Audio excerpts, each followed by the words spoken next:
Good morning everyone, मैं Bharat पुनीवाला edu entertain से आप सभी का स्वागत करता हूं। आज हम शुरू करने वाले हैं कैपिटल गेन रिवीजन सीरीज का। कैपिटल गेन आज हम शुरू कर रहे हैं। चलो अभी हम देखते हैं कि कब कोई इनकम कैपिटल गेन हेड में टैक्सेबल होगी। अच्छा, पहले एक और बात मैं आपको सभी को बता देना चाहता हूं कि ये चैप्टर इसका जो पीडीएफ है आपको डाउनलोड लिंक पे मिल जाएगा, तो आप डाउनलोड लिंक से अपना पीडीएफ ले सकते हो। और जैसे ही मैं आपको ये चैप्टर कंप्लीट करा दूँ, फटाफट से उस पीडीएफ को एक बार गो थ्रू कर लो और उसके बाद जो भी आपके मॉड्यूल्स के या स्कैनर के जो भी क्वेश्चन है, मतलब पास्ट एग्जाम्स के जो क्वेश्चन है, उन्हें फटाफट से क्लोज कर लो। ठीक है ना। चलो अभी हम देखते हैं कि कब कोई income section 45 to 55A capital gain, कब कोई इनकम कैपिटल गेन हेड में टैक्सेबल होगी। ठीक है, कब कोई इनकम कैपिटल गेन हेड में टैक्सेबल होगी। यहां पर आपको याद नहीं करना है। Capital gain, capital gain, capital पर गेन कब होएगा। कैपिटल गेन कैपिटल एसेट्स हो, कैपिटल मतलब कैपिटल एसेट्स, गेन कब होएगा सर जब आप उसे ट्रांसफर करोगे। यस, तो कैपिटल एसेट्स होना चाहिए, ट्रांसफर होना चाहिए। कैपिटल एसेट्स हो, ट्रांसफर हो, ड्यूरिंग द प्रीवियस ईयर जो भी प्रॉफिट या लॉस होगा वो कैपिटल गेन हेड के अंदर टैक्सेबल हो जाएगा। अब हमें यहां समझना है what is capital assets, what is capital assets and what is transfer. Right, सबसे पहले सेक्शन 45(1) ये बोलता है कि कब कोई इनकम कैपिटल गेन हेड के अंदर टैक्सेबल होगी। यहां पर दो चीजें आपको ध्यान रखना है, कैपिटल एसेट्स हो, ट्रांसफर हो। ड्यूरिंग द प्रीवियस ईयर जो भी प्रॉफिट या लॉस होगा वो कैपिटल गेन हेड के अंदर टैक्सेबल हो जाएगा, चाहे आपको पैसा मिला हो या नहीं मिला हो, इररिलेवेंट। राइट, अब हमें देखना है what is capital assets. Capital assets means any kind of property, any kind of property with use for business और नॉट, चाहे आप उसे अपने बिजनेस में यूज कर रहे हो या नहीं, उसे कैपिटल एसेट्स बोला जाएगा। लेकिन देखो, अगर ब्रॉडर टर्म में देखा जाए तो हर चीज कैपिटल एसेट्स है। राइट, ये जो माउस है वो भी कैपिटल एसेट्स है, जिस स्क्रीन पर आप देख रहे हो वो भी कैपिटल एसेट्स है। राइट, ये मोबाइल है ये भी कैपिटल एसेट्स है, आपके घर के बाहर जो एक्टिवा जो फोर व्हीलर खड़ा है वो भी कैपिटल एसेट्स है, एसी, टीवी, फ्रिज, टेबल, सब चीजें कैपिटल एसेट्स है। ब्रॉडर टर्म में capital assets means any kind of property, चाहे मूवेबल हो, इमूवेबल हो, टेंजिबल हो, इंटेंजिबल हो। राइट, चाहे आप उसे बिजनेस में यूज कर रहे हो या नहीं कर रहे हो, उसे कैपिटल एसेट्स बोला गया है। लेकिन जब हम इस डेफिनेशन को पूरा देख लेंगे तो हमें क्लियरिटी हो जाएगी कि क्या कैपिटल एसेट्स है और क्या कैपिटल एसेट्स नहीं है। राइट, तो कैपिटल एसेट्स की डेफिनेशन में उन्होंने क्या बोला है कि any kind of property with used for business और नॉट, चाहे आप उसे बिजनेस में यूज कर रहे हो या नहीं, उसे कैपिटल एसेट्स बोला जाएगा, excluding stock in trade, raw material, consumables. Stock in trade, raw material और कंज्यूमेबल्स को कैपिटल एसेट्स इसीलिए नहीं माना गया है क्योंकि देखो, आप पीजीवीपी हेड के अंदर क्या करते हो, पीजीवीपी बिजनेस, बिजनेस के अंदर जब आप स्टॉक को सेल परचेज करते हो तो आपका पीजीवीपी हेड में टैक्सेबल हो जाता है। राइट, तो जब वो पीजीवीपी हेड में टैक्सेबल हो गया है तो वापस कैपिटल गेन में काय को टैक्सेबल करोगे। तो इसीलिए stock in trade, raw material और कंज्यूमेबल्स को टैक्सेबल एक्सक्लूड कर दिया गया है कि इसे कैपिटल एसेट्स नहीं माना जाएगा। ठीक है, इसी तरीके से पर्सनल इफेक्ट की मूवेबल प्रॉपर्टीज, जो भी पर्सनल इफेक्ट की मूवेबल प्रॉपर्टी है, राइट, उसे भी इन्होंने एक्सक्लूड कर दिया है। लेकिन उसमें कुछ ऐसी एसेट्स है, JADA SP, jewellery, archaeological collections, drawings, any work of art, sculptures, painting, इनको इन्होंने कैपिटल एसेट्स माना है। तीसरा, agriculture, rural agriculture land in India.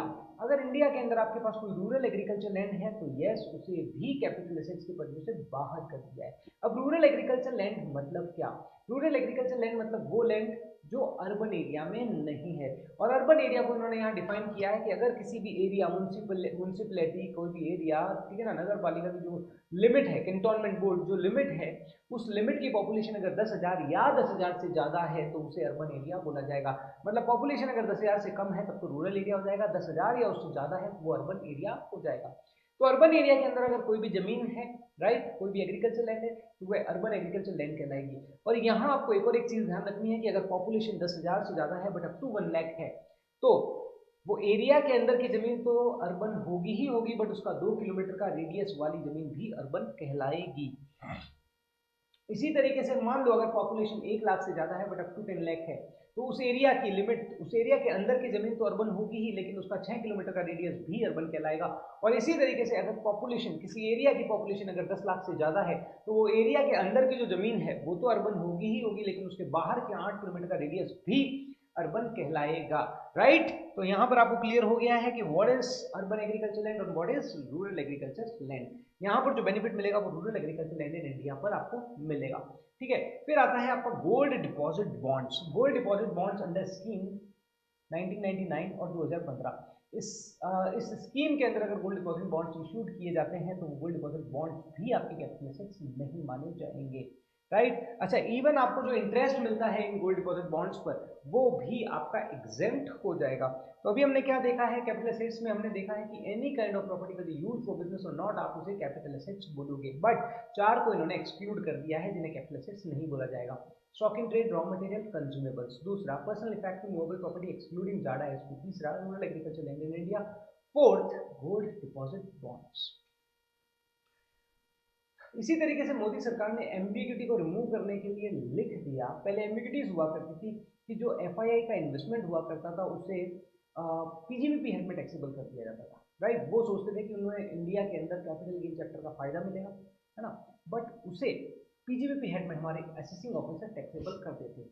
तो इस कारण से एफआईआई बैक हो रहा था, बाहर जा रहा था, दूर हो रहा था इंडिया में इन्वेस्टमेंट करने से, राइट। तो इसीलिए मोदी गवर्नमेंट ने बोला कि अगर मान लो एफआईआई इंडिया में इन्वेस्टमेंट करती है एज पर दी आरबीआई गाइडलाइंस तो उसे ऑलवेज कैपिटल एसेट्स ट्रीट किया जाएगा। तो जो एम्बिग्यूटी थी कि उसे स्टॉक इन ट्रेड ट्रीट करे या कैपिटल एसेट्स, तो एम्बिग्यूटी को खत्म कर दिया।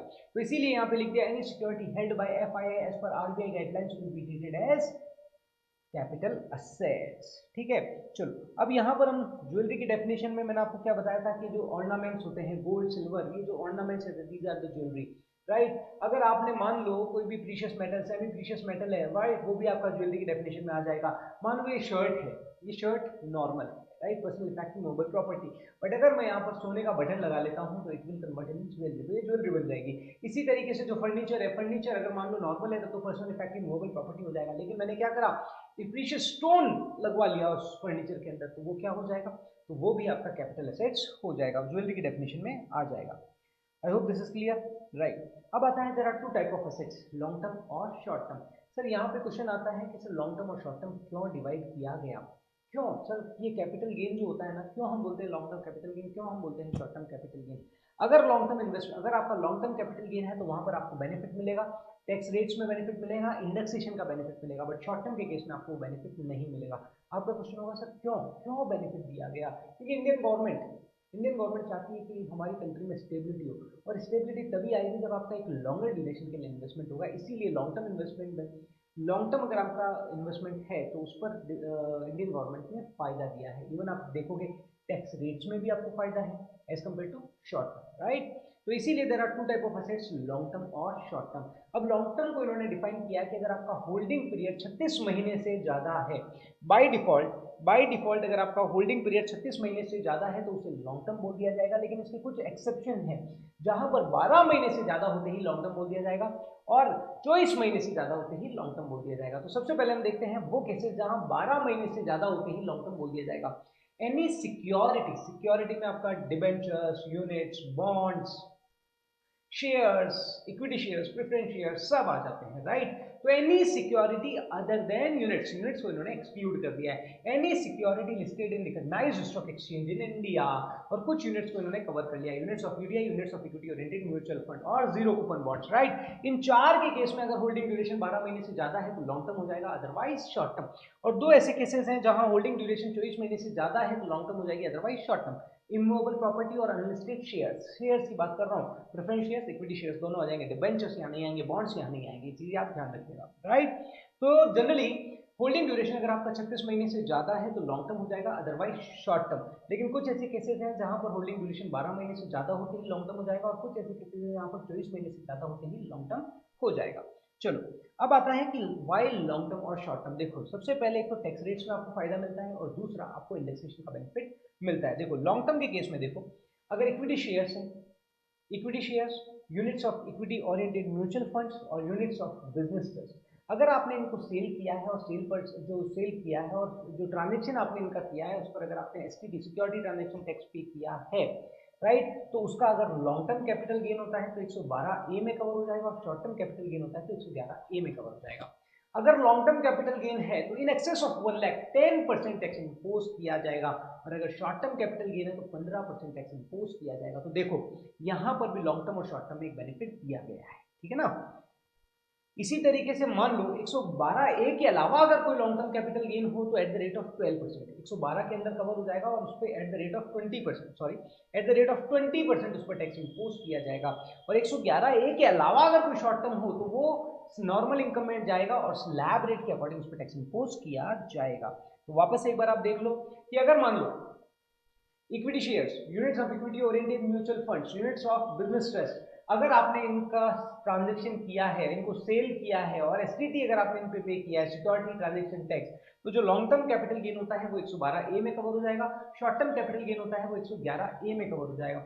अगर 112A में कवर होता है तो वहां पर टैक्स रेट क्या है, in excess of 1 lakh eight the rate of 10%, और अगर 111A में शॉर्ट टर्म कैपिटल गेन है तो eight the rate of 15% tax impose किया जाएगा, राइट। अगर 112A के अलावा अगर कोई लॉन्ग टर्म है तो एट द रेट ऑफ 20%, और अगर 111A के अलावा कोई शॉर्ट टर्म है तो वो नॉर्मल इनकम का पार्ट होगा और eight the rate of slab rate के अकॉर्डिंग उसमें टैक्स इम्पोज किया जाएगा।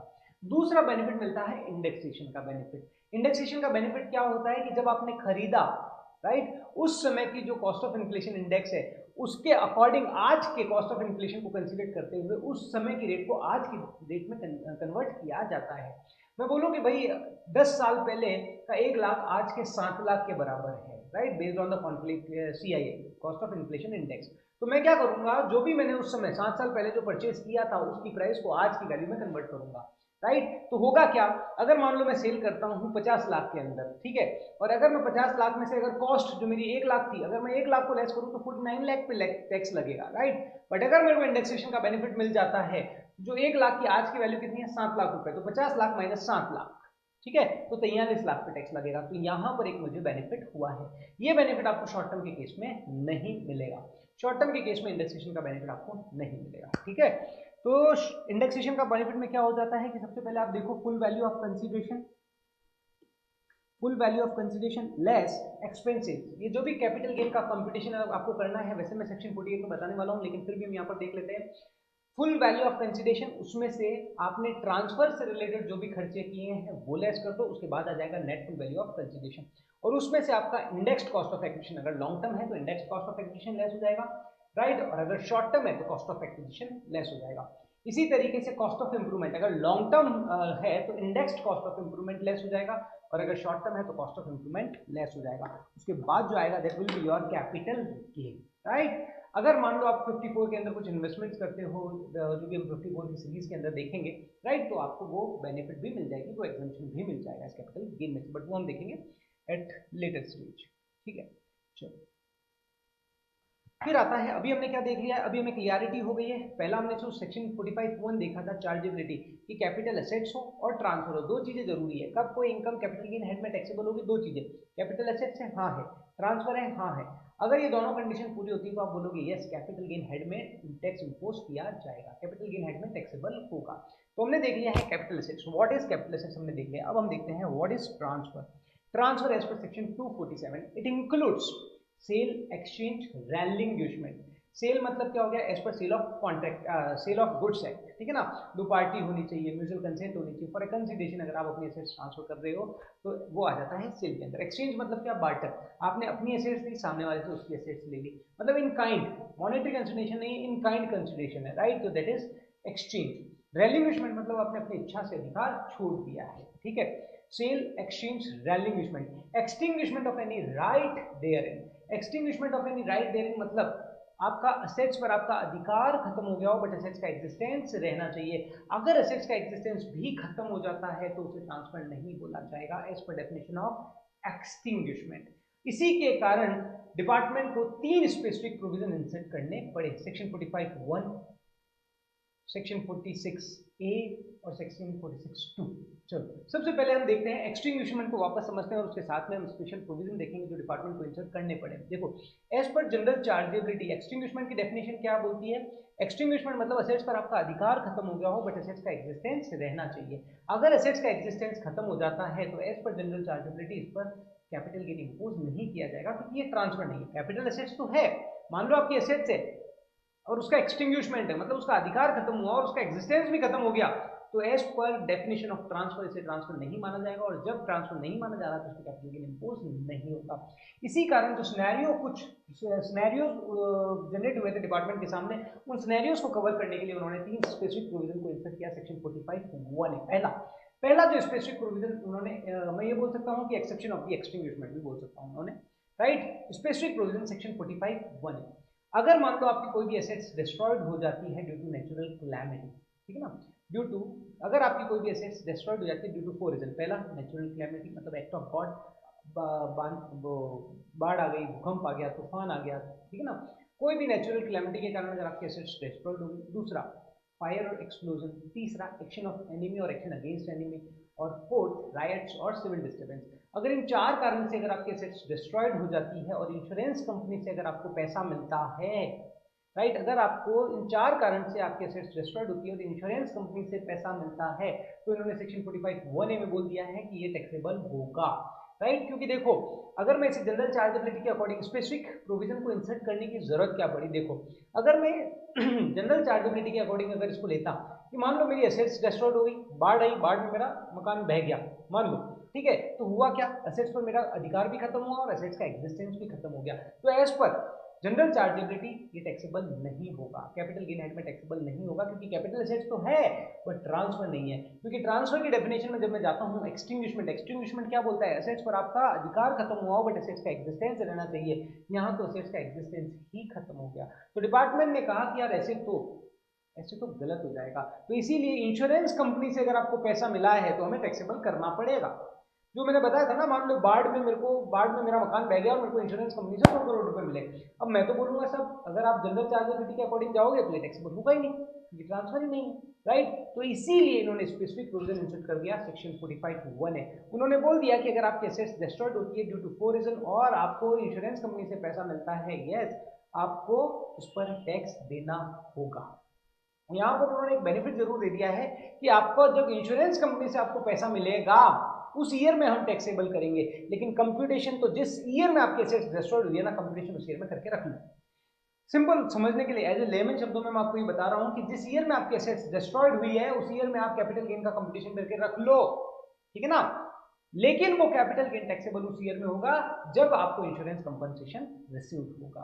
मतलब जिस ईयर में एसेट्स डिस्ट्रॉयड हुई है, ठीक है ना, अगर आपको इंडेक्स्ड कॉस्ट ऑफ एक्विजिशन निकालनी है तो जिस ईयर में आपकी एसेट डिस्ट्रॉयड हुई है उस ईयर को ही ट्रांसफर मानते हुए उसका इंडेक्स कॉस्ट ऑफ एक्विजिशन निकाला जाएगा। ऐसा नहीं है कि मान लो इंश्योरेंस कंपनसेशन मेरे को 2 साल बाद मिला तो उस 2 साल बाद को कंसीडर करते हुए कॉस्ट ऑफ इंडेक्सेशन का इंडेक्सेशन किया जाए, कॉस्ट ऑफ एक्विजिशन का इंडेक्सेशन किया जाए। इंडेक्सेशन का बेनिफिट आपको ट्रांसफर वाला ईयर ही होगा, और ट्रांसफर वाला ईयर मतलब जिस ईयर में आपकी एसेट्स डिस्ट्रॉयड हुई है।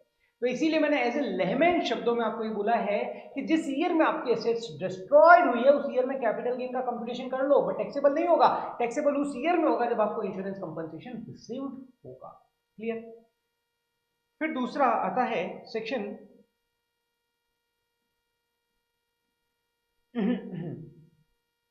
दूसरा आता है आपका सेक्शन 46A, ठीक है ना, एक्सटिंग्विशमेंट का एक्सेप्शन बोल रहा हूं, सेक्शन 46A।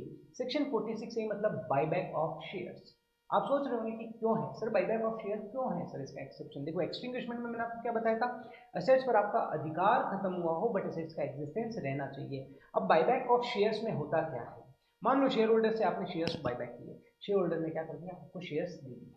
अब शेयर होल्डर ने जब आपको शेयर्स दे दिए, राइट, और बायबैक वाले शेयर्स को डिमोलिश कर दिया जाता है, मतलब उनका एग्जिस्टेंस भी खत्म हो गया। तो एज पर एक्सटिंग्विशमेंट एसेट्स पर आपका अधिकार खत्म हुआ हो बट एसेट्स का एग्जिस्टेंस रहना चाहिए, बायबैक वाले शेयर्स का तो एग्जिस्टेंस ही खत्म हो गया, तो एज पर जनरल चार्जेबिलिटी ये टैक्सेबल नहीं होगा। लेकिन इसीलिए उन्होंने सेक्शन 46 से इंसर्ट कर दिया कि in case of buyback yes it will be taxable, right. पहले ये शेयर होल्डर के हाथों में टैक्सेबल हुआ करता था, बट अब कंपनी ने अमेंडमेंट करके कंपनी के हाथों में से टैक्सेबल कर दिया है। देखो, बायबैक ऑफ शेयर अगर शेयर होल्डर के हाथों में है तब तो एग्जेम्प्ट हो जाएगा अंडर सेक्शन 1034A, और कंपनी के हाथों में, डोमेस्टिक कंपनी लिस्टेड और अनलिस्टेड, ठीक है ना, अगर डोमेस्टिक कंपनी लिस्टेड और अनलिस्टेड है तो यस उसके हाथों में टैक्सेबल हो जाएगा एट द रेट ऑफ 20%, और इस पे 12% सरचार्ज और 4% सेस ऑलवेज इंसर्ट होगा, जो इफेक्टिव रेट जो होगी 23.296, राइट। और जो कंप्यूटेशन होगा कैपिटल गेन का in hands of the company, उन्होंने किस प्राइस पर बायबैक किया है, minus issue price. Minus issue price मतलब जब कंपनी ने वो शेयर्स इशू किए थे तो क्या प्राइस पर इशू किए थे और आज बायबैक प्राइस क्या है, ये जो डिफरेंस होगा that will be the capital gain. और इस पर कंपनी को 23.296 के अकॉर्डिंग आपको टैक्स देना पड़ेगा 115 के according. I hope this is clear. चलो तीसरा एक्सेप्शन देखते हैं एक्सटिंग्विशमेंट का। Assets distributed by company on it's liquidation, right. मतलब अगर मान लो कंपनी का लिक्विडेशन होता है तो शेयर होल्डर्स को अगर कंपनी एसेट्स डिस्ट्रीब्यूट करती है अगेंस्ट देयर शेयर्स, ठीक है ना, अगेंस्ट देयर शेयर्स, तो उसका क्या टैक्सेबिलिटी होगा। आप सोच रहे हो सर ये भी क्यों एक्सेप्शन में आया। देखो एक्सटिंग्विशमेंट में क्या बोला हुआ है, एसेट्स पर आपका अधिकार खत्म होना चाहिए बट एसेट्स का एग्जिस्टेंस रहना चाहिए। अगर आप शेयर होल्डर, कंपनी का लिक्विडेशन हो रहा है और शेयर होल्डर अपने शेयर्स के बदले एसेट्स रिसीव कर रहे हैं, तो जब कंपनी लिक्विडेट हो गई तो शेयर्स का एग्जिस्टेंस खत्म हो गया ना। एसेट्स पर आपका राइट भी खत्म हुआ और एसेट्स का एग्जिस्टेंस भी खत्म हो गया, मतलब शेयर्स का एग्जिस्टेंस भी खत्म हो गया। तो एज पर जनरल चार्जेबिलिटी ये टैक्सेबल नहीं होगा, इसीलिए इन्होंने यहाँ पर लिख दिया सेक्शन 46(2) में इसे टैक्सेबल सॉरी इसे टैक्सेबल किया जाएगा in hands of share holder.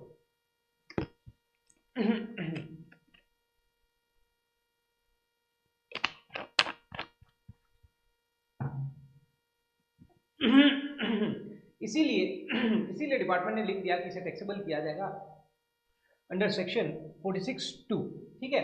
In hands of company 46(1) के अकॉर्डिंग टैक्सेबल नहीं होगा, शेयर होल्डर के हाथों में टैक्सेबल किया जाएगा। अब शेयर होल्डर को देखो, जो असेट्स उसको मिल रही है जो असेट्स उसको मिल रही है वो उसकी क्या हो जाएगी, फुल वैल्यू ऑफ कंसिडरेशन हो जाएगी। वो उसके लिए क्या हो जाएगी, फुल वैल्यू ऑफ कंसिडरेशन। और उसमें से एक चीज यहां पर ध्यान रखना, फुल वैल्यू ऑफ कंसिडरेशन। वापस से एक बार मैं आपको ये ध्यान से बता रहा हूँ, उसको ध्यान से सुनना, राइट। यहाँ पर स्टूडेंट गलती कर देते हैं।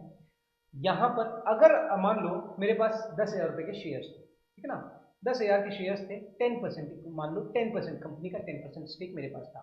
अब मेरे को क्या होगा, कंपनी ने 5 लाख की एसेट्स डिस्ट्रीब्यूट करी है, तो जो एसेट्स डिस्ट्रीब्यूट करी है वो मेरे लिए क्या हो जाएगी, full value of consideration, right, minus जो मेरे शेयर्स की कॉस्ट है उसको इंडेक्स करके मैं लेस कर दूंगा, तो मेरा कैपिटल गेन निकल जाएगा। बट अगर लिक्विडेशन के टाइम कंपनी के पास एक्यूमुलेटेड प्रॉफिट है ना, और मान लो कंपनी के पास जो एक्यूमुलेटेड प्रॉफिट है, मान लो उसमें मेरा हिस्सा है 50,000, है ना, उसमें मेरा हिस्सा है 50,000 रुपए, तो और कंपनी ने मेरे को एसेट्स डिस्ट्रीब्यूट करी है 5 लाख की, तो मैं क्या बोलूंगा, 5 लाख में 50,000 तो मेरा प्रॉफिट वाला हिस्सा है। एक्चुअल में एसेट्स मेरे को 4.5 लाख रुपए की मिली है, करेक्ट।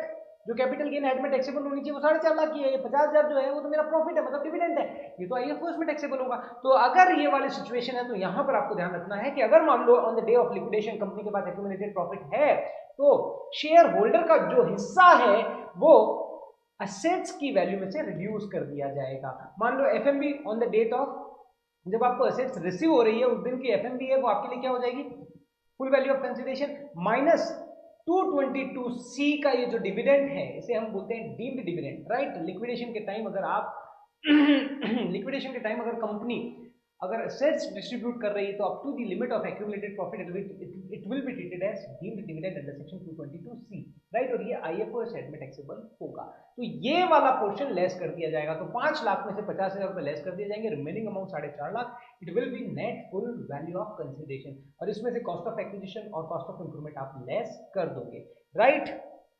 तो आई होप आपको ये समझ में आ गया होगा। यहाँ पे भी एक चीज ध्यान रखना, जिस दिन लिक्विडेशन हुआ है उस दिन तक का आपको कंप्यूटेशन करना है, और टैक्सेबल उस ईयर में होगा जब आपको असेट्स रिसीव हो गई है। मान लो लिक्विडेशन हो गया 2018 के अंदर, है ना, मान लो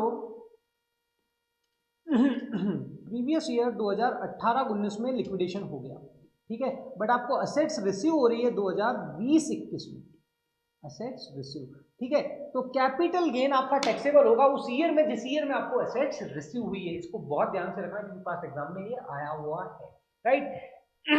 20-21 में अगर आपको असेट्स रिसीव हो रही है तो यस, जो आपका कैपिटल गेन है ना, जो आप 18-19 में मान लो, लेट्स अज्यूम कंप्यूट करके रख लो उस ईयर में, बट वो टैक्सेबल उस ईयर में होगा जब आपको असेट्स रिसीव हुई है, राइट। तो जो इंडेक्सेशन होगा ना, आप इंडेक्सेशन करते हो ना, इंडेक्स कॉस्ट ऑफ एक्विजिशन, वो 2018-19 के बेसिस पे आपको करना पड़ेगा, ये चीज ध्यान रखना, ठीक है। चलो यस,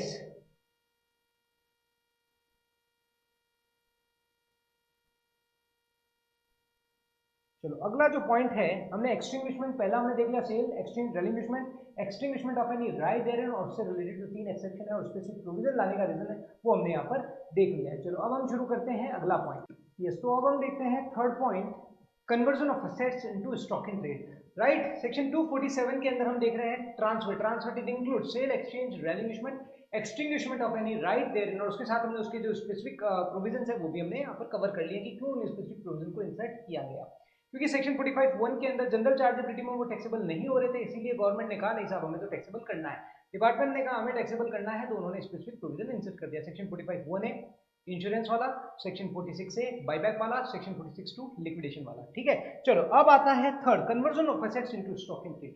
अगर आप अपनी एसेट्स को स्टॉक में कन्वर्ट करते हो तो इसे भी टैक्सेबल से भी ट्रांसफर माना जाएगा। यहां पर अगर मैं जनरल चार्जेबिलिटी के अकॉर्डिंग जाऊं तो क्या होगा कि कैपिटल एसेट्स है, और अगर आपने अपनी एसेट्स को स्टॉक में कन्वर्ट करा तो ये ट्रांसफर है, कैपिटल एसेट से ट्रांसफर है, यस टैक्सेबल हो जाएगा किस ईयर में, जिस ईयर में ट्रांसफर हुआ है, राइट। बट यहाँ पर गलत हो जाएगा।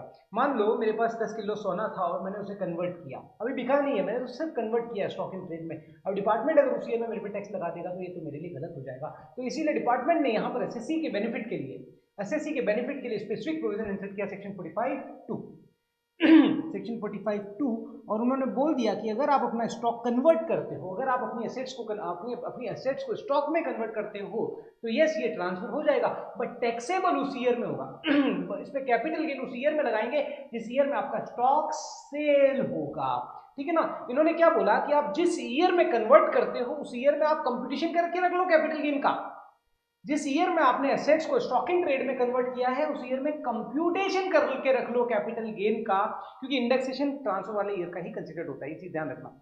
ये कहता है कैपिटल गेन का कंप्यूटेशन करके रख लो, लेकिन उसे टैक्सेबल, वो जो भी कैपिटल गेन आएगा वो टैक्सेबल उस ईयर में होगा जब आप स्टॉक सेल करोगे। यहां पर सेक्शन 45(2) स्पेसिफिक प्रोविजन इंसर्ट करके यहां पर एक बेनिफिट दे दिया है, राइट। चलो एग्जाम्पल के लिए मैं आपको समझा देता हूं कि लेट्स अज्यूम, मान लो मैंने जब असेट्स को कन्वर्ट किया, ठीक है, जब कन्वर्ट किया तो जो किस तरीके से कैपिटल गेन कंप्यूट किया जाएगा, तो फुल वैल्यू ऑफ कंसिडरेशन क्या होगा, जिस दिन आप कन्वर्ट कर रहे हो उस दिन की एफएमवी आपका फुल वैल्यू ऑफ कंसिडरेशन हो जाएगा माइनस कॉस्ट ऑफ एक्विजिशन या इंडेक्स्ड कॉस्ट ऑफ एक्विजिशन। तो कैपिटल गेन आपने कंप्यूट कर लिया, और टैक्सेबल कब होगा, जब आप स्टॉक को सेल करोगे। लेट्स अज्यूम 10 किलो गोल्ड जब मैंने कन्वर्ट किया था तो 1 किलो गोल्ड की रेट थी 50 लाख रुपए, तो 10 किलो की क्या हो गई 500 lakhs, मतलब 5 crore, minus index cost of acquisition. मान लो मैंने इसे खरीदा था 10 लाख रुपए के अंदर, टोटल जो गोल्ड था मैंने खरीदा था 10 लाख रुपए में 2001 से पहले इंटू 301, ठीक है। तो जो भी आपकी वैल्यू आएगी 30 लाख समथिंग वो आप लेस कर लो, और उसके बाद जो आएगा that will be your capital gain. और ये कैपिटल गेन जो आपका टैक्सेबल होगा किस ईयर में, फिर जिस ईयर में आपने कन्वर्जन किया, नहीं, ये कैपिटल गेन कंप्यूटेशन करके रख लो कन्वर्जन वाले ईयर में, लेकिन टैक्सेबल उस ईयर में होगा जब आपका स्टॉक सेल होगा। सर अगर मैं स्टॉक प्रोपोर्शनेटली सेल करूं तो क्या होगा सर जरूरी थोड़ी है 10 किलो एक साथ बिक जाए, है ना। सर अगर मैं प्रोपोर्शनेटली सेल करूं तो क्या होगा, मान लो यहां पर आपका कैपिटल गेन आ गया 2 CR, ठीक है। अब मान लो 2021 के अंदर आपने 30% सेल किया है, तो 2 करोड़ का 30% कितना होता है 60 लाख रुपए, है ना। 60 lakh will be taxable in आपका 2021, मतलब कैपिटल गेन की जो मैं कैलकुलेशन करूंगा ना इनकम फ्रॉम कैपिटल गेन, तो 2021 में 60 लाख कंसीडर किया जाएगा। मान लो 21-22 में मैं 40% करता हूं तो 80 lakh will be capital gain, जो कैपिटल गेन टैक्सेबल होगा 21-22 के अंदर वो कितना होगा 80 लाख, मतलब जितना आप स्टॉक सेल करोगे उतना आपका टैक्सेबल होगा, राइट। यहां पर वापस से एक बार बता रहा हूं as a layman language, computation करके रख लो कैपिटल गेन का, कंप्यूटेशन करके रख लो उस ईयर में जिस ईयर में कन्वर्जन हुआ है, लेकिन वो टैक्सेबल उस ईयर में होगा जब आपका स्टॉक सेल होगा, और अगर स्टॉक प्रोपोर्शनेटली सेल होता है तो वो कैपिटल गेन प्रोपोर्शनेटली टैक्सेबल हो जाएगा। चलो इसी तरीके से आते हैं फोर्थ पॉइंट पर, कन्वर्जन। एक बार सारे पॉइंट्स बता देता हूं फिर अपन स्टार्ट करते हैं, तो I think it will be easy, right. Fourth point हमने पहला देख लिया, दूसरा देख लिया, तीसरा देख लिया, फिर आता है compulsory acquisition of assets under any law. अगर आप अपनी एसेट्स का अगर आपकी एसेट्स का कंपल्सरी एक्विजिशन होता है, जनरली ये मूवेबल प्रॉपर्टी के केस में होता है, राइट। मान लो गवर्नमेंट को अपना रोड बड़ा करना है, अब आपका घर बीच में आ रहा है तो रोड उसे कंपल्सरी एक्वायर्ड कर लेगी, आपको बोलेगी नहीं कि मुझे दो, रिक्वेस्ट नहीं करेगी। उन्होंने बोला एज पर हमारे रूल्स एंड रेगुलेशंस हमारे पास पावर है कि हम इसे कंपल्सरी एक्वायर्ड कर सकते हैं, तो उन्होंने एक्वायर्ड कर लिया, राइट। और उन्होंने आपको कंसिडरेशन बता दिया कि हम इसका आपको 5 करोड़ रुपए दे देंगे, ठीक है। तो कंपल्सरी एक्विजिशन को यहाँ पर ट्रांसफर की डेफिनेशन में इंक्लूड कर लिया गया है, राइट। तो आप देखो अब देखो, अगर मान लो जनरल चार्जेबिलिटी के अकॉर्डिंग अगर आप जाते हो तो होगा क्या, कैपिटल एसेट्स है, हाँ है, दूसरा ट्रांसफर है, हाँ लिख दिया है, compulsory acquisition under any law it will be treated as transfer. तो जब ये ट्रांसफर है तो ईयर ऑफ ट्रांसफर के अंदर ही उस पर टैक्सेबल हो जाएगा, राइट। बट ये तो गलत हो जाएगा क्योंकि कंपनसेशन आपको मिला ही नहीं और ईयर ऑफ ट्रांसफर में टैक्सेबल कर दिया गया। अगर कंपनसेशन गवर्नमेंट का आपको 3 साल बाद मिलता है तो आप बोलोगे सर ये तो गलत हो गया, आप मेरा ईयर ऑफ ट्रांसफर जिस ईयर में आपने कंपल्सरी एक्वायर्ड किया है आपने उस ईयर में मेरे को टैक्सेबल कर दिया, बट मेरे पास पैसा तो आया ही नहीं। तो यहां पर गवर्नमेंट ने आपको फायदा दिया है, सेक्शन 45(5) के अंदर स्पेसिफिक प्रोविजन इंसर्ट करके आपको फायदा दिया है। उन्होंने बोला है कि आप कंप्यूटेशन उस ईयर में करके रख लो जिस ईयर में आपका असेस कंपल्सरी एक्वायर्ड हुआ है, क्योंकि ट्रांसफर वाला ईयर वही है। लेकिन वो जो कैपिटल गेन है वो उस ईयर में टैक्सेबल नहीं करेंगे, उस कैपिटल गेन को टैक्सेबल करेंगे जिस ईयर में आपको पहली बार गवर्नमेंट से कंपनसेशन रिसीव्ड होगा, राइट। पहली बार आप बोलते हो सर ये तो कम, मान लो 1 रुपए दिया, तो नहीं, गवर्नमेंट आपको जनरली इतना कंपनसेशन तो देगी ही देगी ताकि आप अपनी सारी जो लाइबिलिटीज है मीट आउट कर सको। तो पहली बार जब आपको कंपनसेशन रिसीव्ड होगा उस ईयर में वो कैपिटल गेन टैक्सेबल हो जाएगा। अगर मान लो फ्यूचर में आपको इनहांस्ड कंपनसेशन रिसीव्ड होता है तो जिस ईयर में due to final order, not interim order, due to final order अगर आपको कंपनसेशन रिसीव्ड होता है यस वो टैक्सेबल हो जाएगा। और अगर मान लो ड्यू टू कोर्ट ऑर्डर आपका कंपनसेशन रिड्यूस कर दिया जाता है तो जो आपका कंप्यूटेशन है वो वापस से किया जाएगा और अकॉर्डिंगली टैक्स कंप्यूट किया जाएगा। अगला, transfer of position of any immovable property. अगर आप अपनी इमूवेबल प्रॉपर्टी का पोजीशन ट्रांसफर कर देते हो तो यस वो भी ट्रांसफर माना जाएगा, क्योंकि हिंदुस्तान के लोग ना जुगाड़ करने में एक नंबर है। वो क्या चाहते हैं भाई, ऐसा कर दिया प्रॉपर्टी ट्रांसफर, प्रॉपर्टी का अग्रीमेंट कर दिया, ले भाई मेरे को टोकन मनी दे दे, ठीक है। आपने क्या किया, as per transfer of property act आपने क्या करा, अग्रीमेंट कर लिया। अग्रीमेंट में आपने लिखा था कि भाई 6 महीने के अंदर आप मेरे को पूरा पेमेंट कर दो, मैं आपको पोजीशन ट्रांसफर कर दूंगा। 6 महीने में आपको पूरा पेमेंट रिसीव हो गया, आपने पोजीशन दे दिया। तो आपने बोला यार ऐसा कर जल्दबाजी क्या है, घर की तो बात है, अपन रजिस्ट्री कराएंगे कब, 3 साल बाद कराएंगे। आप क्या करना चाह रहे हो, अपना कैपिटल गेन पे जो टैक्स है वो पोस्टपोन करना चाह रहे हो, आप चाहते हो कि अभी ना पे करके 3 साल बाद पे करूं। बट यहाँ डिपार्टमेंट ने बोल दिया है कि अगर आप अपनी इमूवेबल प्रॉपर्टी का पोजीशन ट्रांसफर करते हो it will be treated as transfer, और जब ये ट्रांसफर हो जाएगा तो आपको उस ईयर में टैक्स देना पड़ेगा। जिस ईयर में आपने पोजीशन दे दिया है उस ईयर में इसे ट्रांसफर माना जाएगा, उस ईयर में आपका कैपिटल गेन कंप्यूट किया जाएगा और उस ईयर में टैक्स देना होगा, बिल्कुल एज पर सेक्शन 45(1) आपको देना होगा। लेकिन यहाँ पर डिपार्टमेंट ने एक तरफ आपको जेडीए का बेनिफिट भी दिया है, क्योंकि अगर आप अपनी प्रॉपर्टी जेडीए के अंदर अगर ट्रांसफर करते हो, जेडीए में होता क्या है कि आप एक अग्रीमेंट करते हो, राइट, उसमें आप अपनी जमीन दे रहे हो या अपनी इमूवेबल प्रॉपर्टी दे रहे हो और सामने वाला उस प्रॉपर्टी पे क्या करता है, कुछ कंस्ट्रक्शन करता है और जो प्रोजेक्ट बनेगा उसमें आपको हिस्सा देता है, राइट। हो सकता है कि उसमें कुछ पार्ट कैश कंसिडरेशन भी हो, लेकिन मेन भावना है कि प्रोजेक्ट में आपको हिस्सा मिलेगा under JDA. JDA joint development agreement, joint development agreement में क्या होता है कि मान लो आपके पास इमूवेबल प्रॉपर्टी है, आपने पोजीशन ट्रांसफर कर दिया, अब सामने वाला उस पर प्रोजेक्ट बनाएगा, जो भी बनाना है कंस्ट्रक्शन करेगा और उस प्रोजेक्ट में एक हिस्सा आपको दे देगा, that is under JDA, right. अगर आप, तो यहाँ पर देखो, अगर मान लो जैसे ही पोजीशन ट्रांसफर किया, जैसे ही पोजीशन ट्रांसफर किया अगर वो as per general chargeability taxable हो गया तो जेडीए प्रमोट नहीं हो पाएगा। तो इसीलिए जेडीए को प्रमोट करने के लिए उन्होंने सेक्शन 45(5) पे इंसर्ट किया। देखो सिर्फ और सिर्फ जेडीए में बेनिफिट है, बाकी में बेनिफिट नहीं है। बाकी तो जैसे ही आप पोजीशन ट्रांसफर करोगे यस टैक्सेबल हो जाएगा, लेकिन जेडीए में अगर आप इमूवेबल प्रॉपर्टी का पोजीशन ट्रांसफर कर रहे हो वहां बेनिफिट है। वहां क्या बेनिफिट है देख लेते हैं, एज पर सेक्शन 45(5). जेडीए में अगर आप अपनी प्रॉपर्टी ट्रांसफर कर रहे हो तो यहां पर आपको एक चीज ध्यान रखनी है कि जैसे ही आप जेडीए में प्रॉपर्टी ट्रांसफर कर रहे हो, राइट, तो इन्होंने बोला है कि टैक्स कंप्यूट कर, टैक्स जो आपका कंप्यूटेशन होगा ना, जो आपका टैक्स कंप्यूट आप करोगे वो टैक्सेबल किस ईयर में होगा, जब आपको जो हिस्सा मिलने वाला है प्रोजेक्ट में उसका कंप्टेंट अथॉरिटी ने कंप्लीशन सर्टिफिकेट इशू कर दिया हो। इसको एक एग्जांपल से समझाता हूं ताकि आपके लिए बहुत इजी हो जाएगा। मान लो ये है जमीन का ऑनर है और ये बिल्डर है। जमीन के ऑनर ने 2018-19 के अंदर, मान लो प्रीवियस ईयर 18-19 के अंदर जेडीए किया, ठीक है ना। उन्होंने क्या बोला कि देखो अपन इस जमीन पे 3 टावर बनाएंगे, 3 टावर में से एक टावर आपको दे दिया जाएगा। मान लो ए बी सी 3 टावर बनेंगे, उन्होंने बोला ए टावर आपको दे दिया जाएगा और ए टावर का कंप्लीशन सर्टिफिकेट कंप्टेंट अथॉरिटी से कंप्लीशन सर्टिफिकेट आपको मिला प्रीवियस ईयर 2021-22 के अंदर, ठीक है, 2021-22 के अंदर, ठीक है।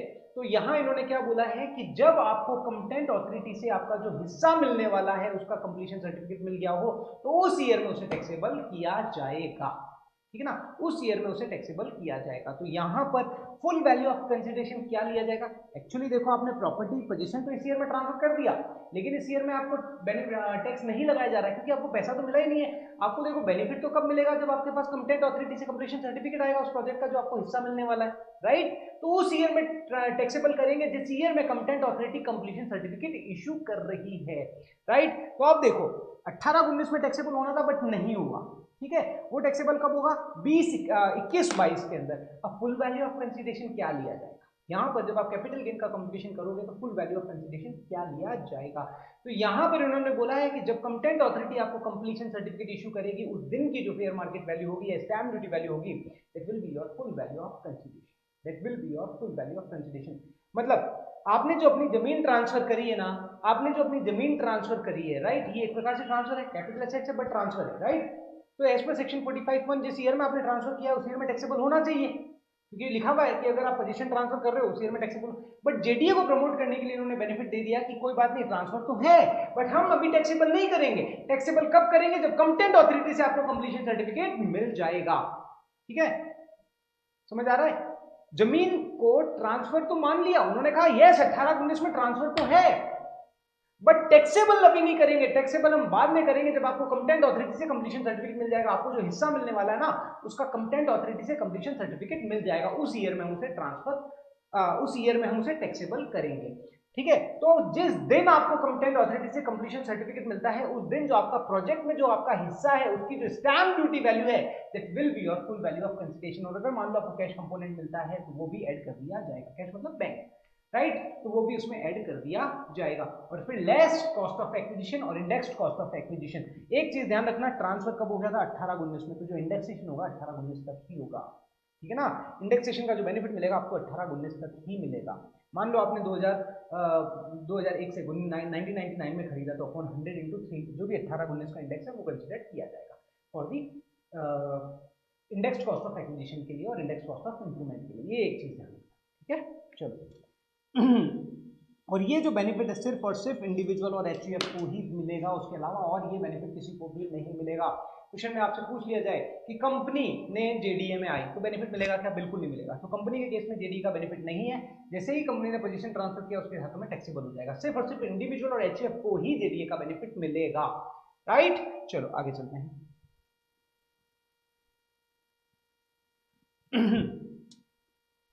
अब इसी तरीके से पॉइंट 6 एंड 7 में क्या है, देखो 6 में क्या है कि अगर मान लो आप कोऑपरेटिव सोसाइटी, ठीक है ना, कोऑपरेटिव सोसाइटी में क्या होता है कि कई सारे लोगों ने मिलके अपना पैसा लगाया, कोऑपरेटिव सोसाइटी फॉर्म की और कोऑपरेटिव सोसाइटी ने मान लो एक जगह खरीदी और जगह खरीद के उस पर फ्लैट बनाए, तो फ्लैट की जो ऑनरशिप होती है ना वो कोऑपरेटिव सोसाइटी के नाम पे होती है और आपके पास जो कोऑपरेटिव सोसाइटी में शेयर होल्डिंग है उसके बदले आपको एक फ्लैट दिया जाता है, राइट।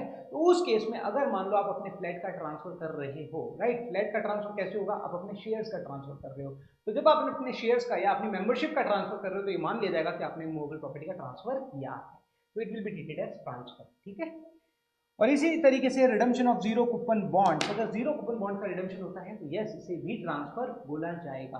अब हमें यहाँ पर क्लियरिटी हो गई है कि कब कोई चीज कैपिटल एसेट्स होगी, कब कोई चीज ट्रांसफर होगी। तो जब ये दो चीजें हमें क्लियर हो चुकी है, जब ये दो चीजें हमें क्लियर हो चुकी हैं, यस कैपिटल एसेट्स है, यस ट्रांसफर है, तो हम सिंपल बोल सकते हैं हाँ ये कैपिटल गेन हेड में टैक्सेबल होगी। I hope this is clear, right. चलो वापस से मैं बता देता हूँ, capital assets as per section 214, transfer as per section 247। Capital asset से ट्रांसफर है during the previous year, right, तो जो भी प्रॉफिट या लॉस होगा वो कैपिटल गेन हेड के अंदर टैक्सेबल हो जाएगा, चाहे आपको पैसा मिला हो या नहीं मिला हो। लेकिन कुछ हमने स्पेसिफिक प्रोविजन देख लिए जहां पर एज पर जनरल चार्जेबिलिटी तो ईयर ऑफ ट्रांसफर में टैक्सेबल हो जाता है, बट स्पेसिफिक प्रोविजन में कुछ वहाँ पर बेनिफिट दिया है, डिपार्टमेंट ने अपने हिसाब से भी कुछ लिया है।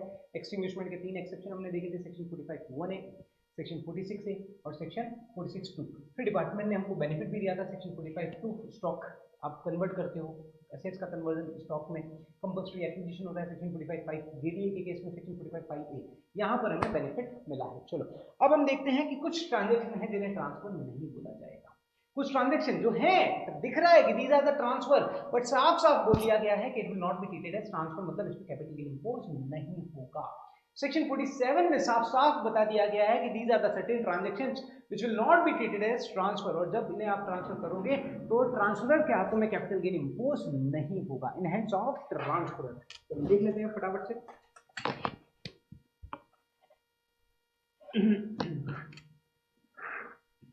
एक्सेप्शन ऑफ ट्रांसफर, मतलब certain transaction which will not be treated as transfer as per section 47। तो यहाँ पर जो पॉइंट्स हैं, सबसे पहले हम देखेंगे 6 ऐसे केसेस हैं जहाँ पर ऑनरशिप चेंज हुई है बट फिर भी इन्हें ट्रांसफर नहीं बोला जाएगा, मतलब जो असेट्स ट्रांसफर कर रहा है उसके हाथों में कैपिटल गेन इंपोज नहीं होगा। 6 ऐसे केस हैं जहां पर असेट्स में चेंज हो जाता है, राइट, बट ट्रांसफर नहीं बोला जाएगा। 3 ऐसे केस हैं जहां सक्सेशन हो जाता है, उन्हें ट्रांसफर नहीं बोला जाएगा। और कुछ अदर केसेस हैं, राइट। सबसे पहले हम देखते हैं चेंज इन ऑनरशिप, ठीक है। तो सबसे पहले हम देखते हैं change in ownership. Yes, I think there are some voice issue, just a minute. I think now the voice is clear, right. I think, I hope this is clear, right.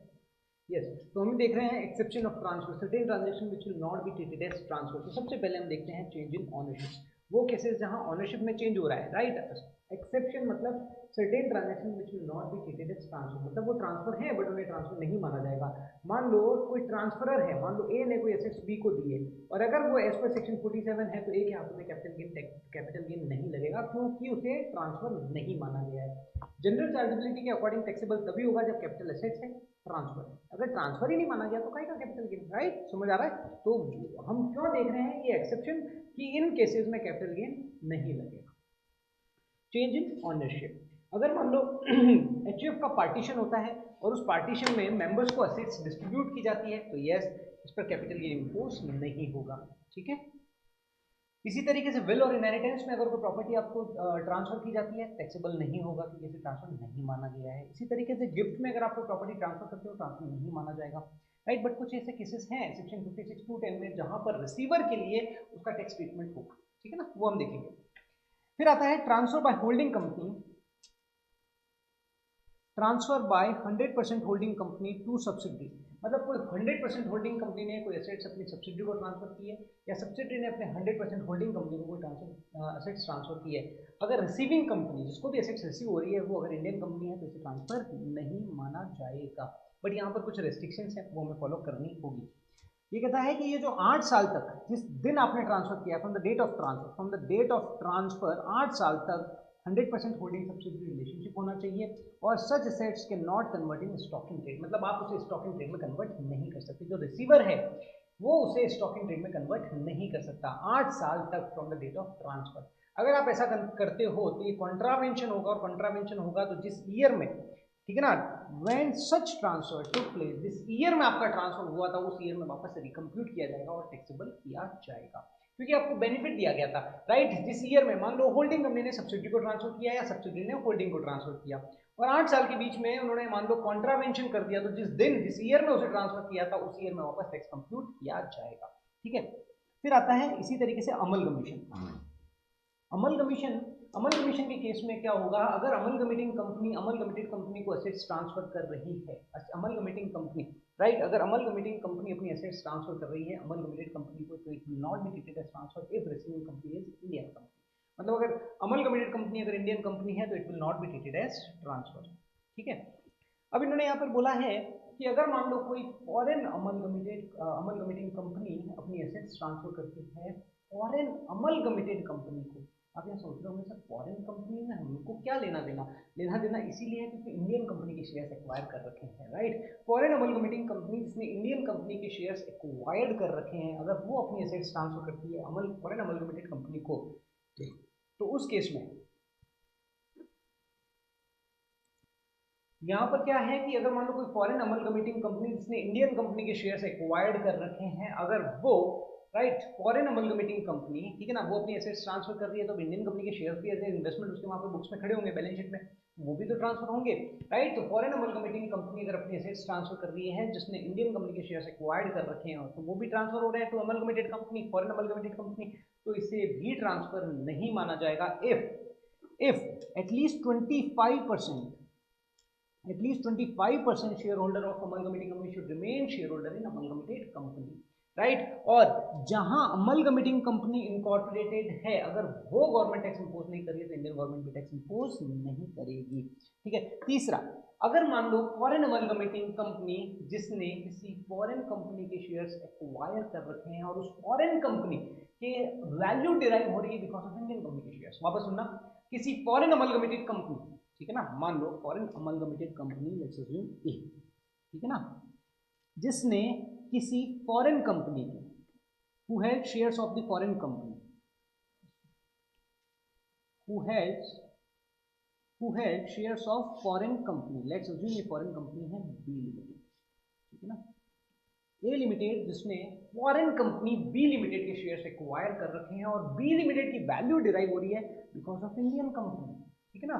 मान लो B limited की जो value derive हो रही है वो Indian company के कारण derive हो रही है, तो इनडायरेक्टली मैं बोल सकता हूँ B कंपनी की वैल्यू है बिकॉज ऑफ इंडियन कंपनी, तो इनडायरेक्टली मैं बोलूँ A कंपनी ने इंडियन कंपनी के शेयर्स एक्वायर कर रखे हैं, राइट। तो इस केस में अगर मान लो फॉरेन अमलगमेटिंग कंपनी जिसने किसी फॉरेन कंपनी के शेयर्स एक्वायर कर रखे हैं और उस फॉरेन कंपनी की वैल्यू डिराइव हो रही है बिकॉज ऑफ इंडियन कंपनी, और अगर वो अपनी एसेट्स ट्रांसफर करती है अमलगमेटेड कंपनी को, फॉरेन अमलगमेटेड कंपनी को, तो उसे भी ट्रांसफर नहीं बोला जाएगा if at least 25% share holder of amalgamating company should remain share holder in amalgamated company, और जहां अमलगमेटिंग कंपनी इनकॉर्पोरेट है अगर वो गवर्नमेंट टैक्स इंपोज नहीं करती तो इंडियन गवर्नमेंट भी टैक्स इंपोज नहीं करेगी।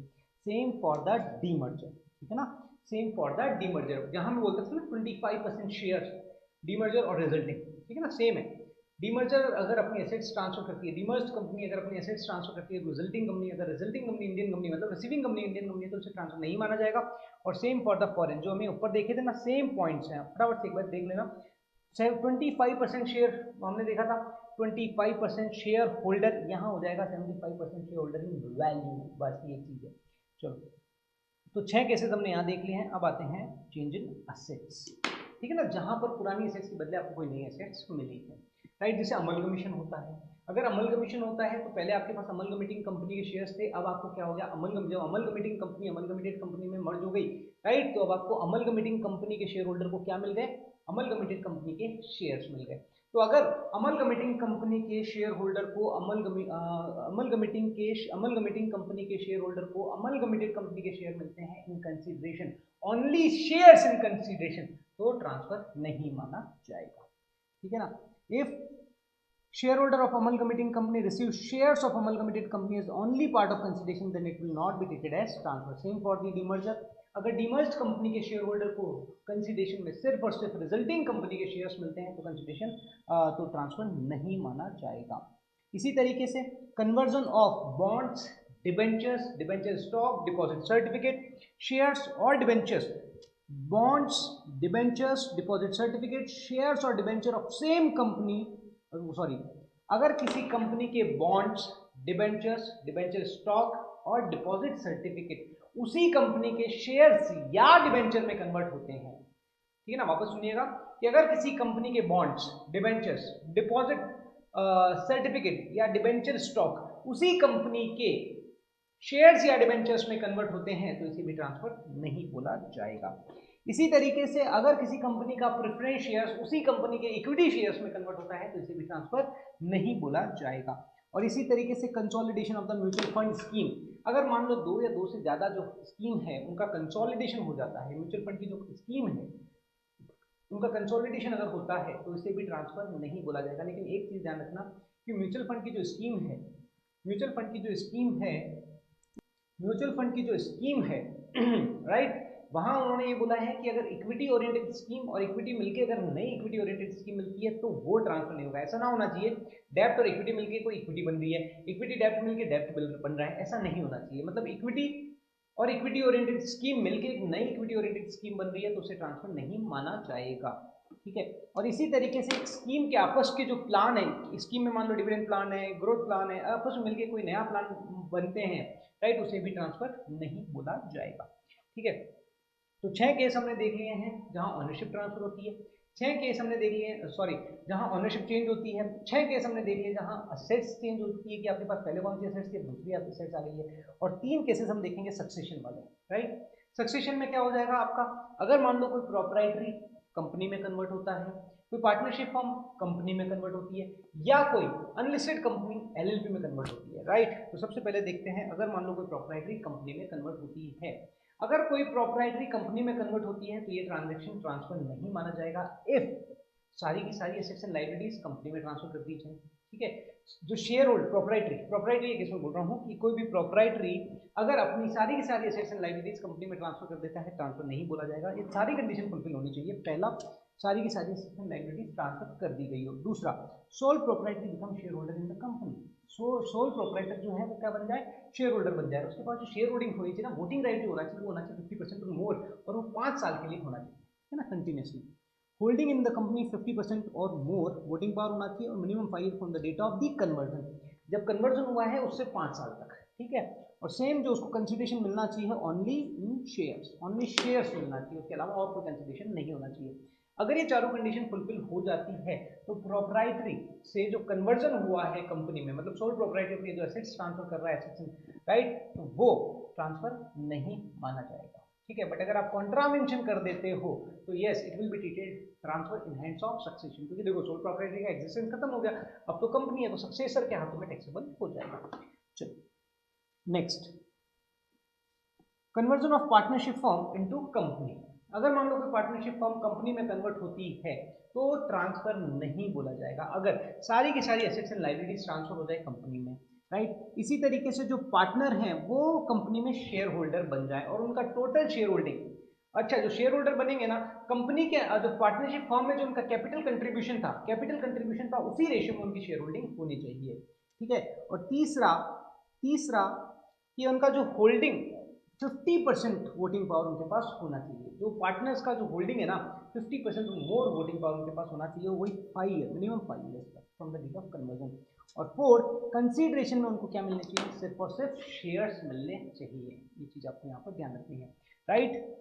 अगर ये चारों कंडीशन फुलफिल हो जाती है तो यस ये ट्रांजेक्शन भी ट्रांसफर नहीं माना जाएगा। और वे अगर आप उसका कॉन्ट्रावेंशन कर देते हो, राइट, तो उस केस में सक्सेसर के हाथों में टैक्सेबल हो जाएगा। इसी तरीके से अनलिस्टेड कंपनी अगर एलएलपी में कन्वर्ट होती है, अगर अनलिस्टेड कंपनी एलएलपी में कन्वर्ट होती है तो वो भी ट्रांसफर नहीं माना जाएगा इफ सारी की सारी एसेट्स एंड लायबिलिटीज एलएलपी में ट्रांसफर कर दी जाए। पहला, all assets and liabilities transfer to LLP.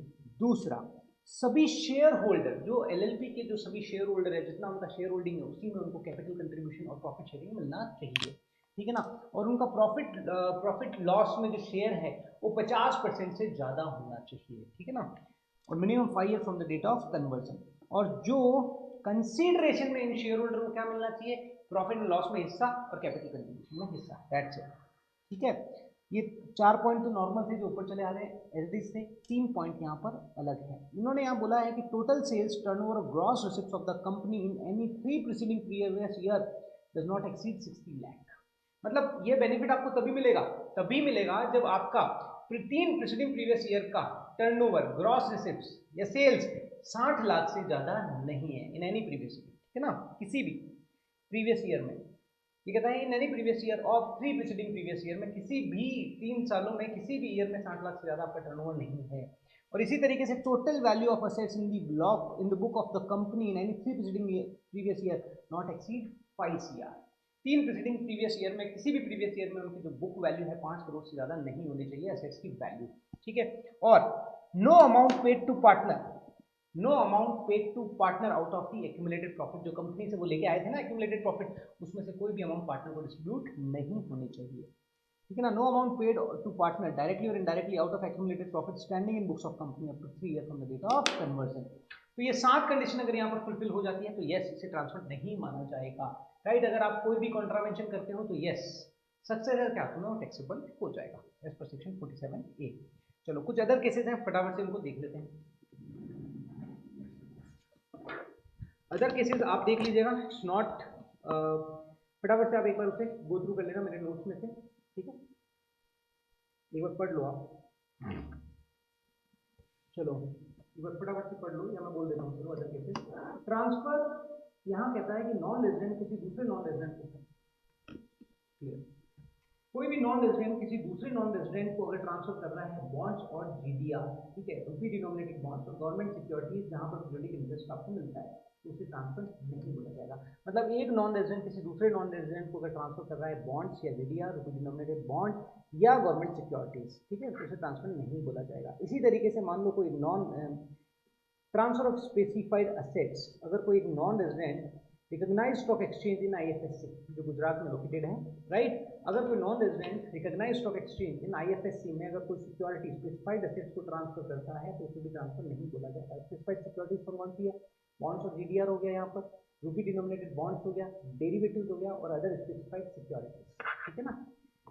तीसरा, redemption of the sovereign gold bonds, ठीक है ना। अगर मान लो आप सवेरियन गोल्ड बॉन्ड्स का रिडम्पशन करते हो तो इसे भी ट्रांसफर नहीं बोला जाएगा, जो इशू किए जाते हैं आरबीआई के द्वारा।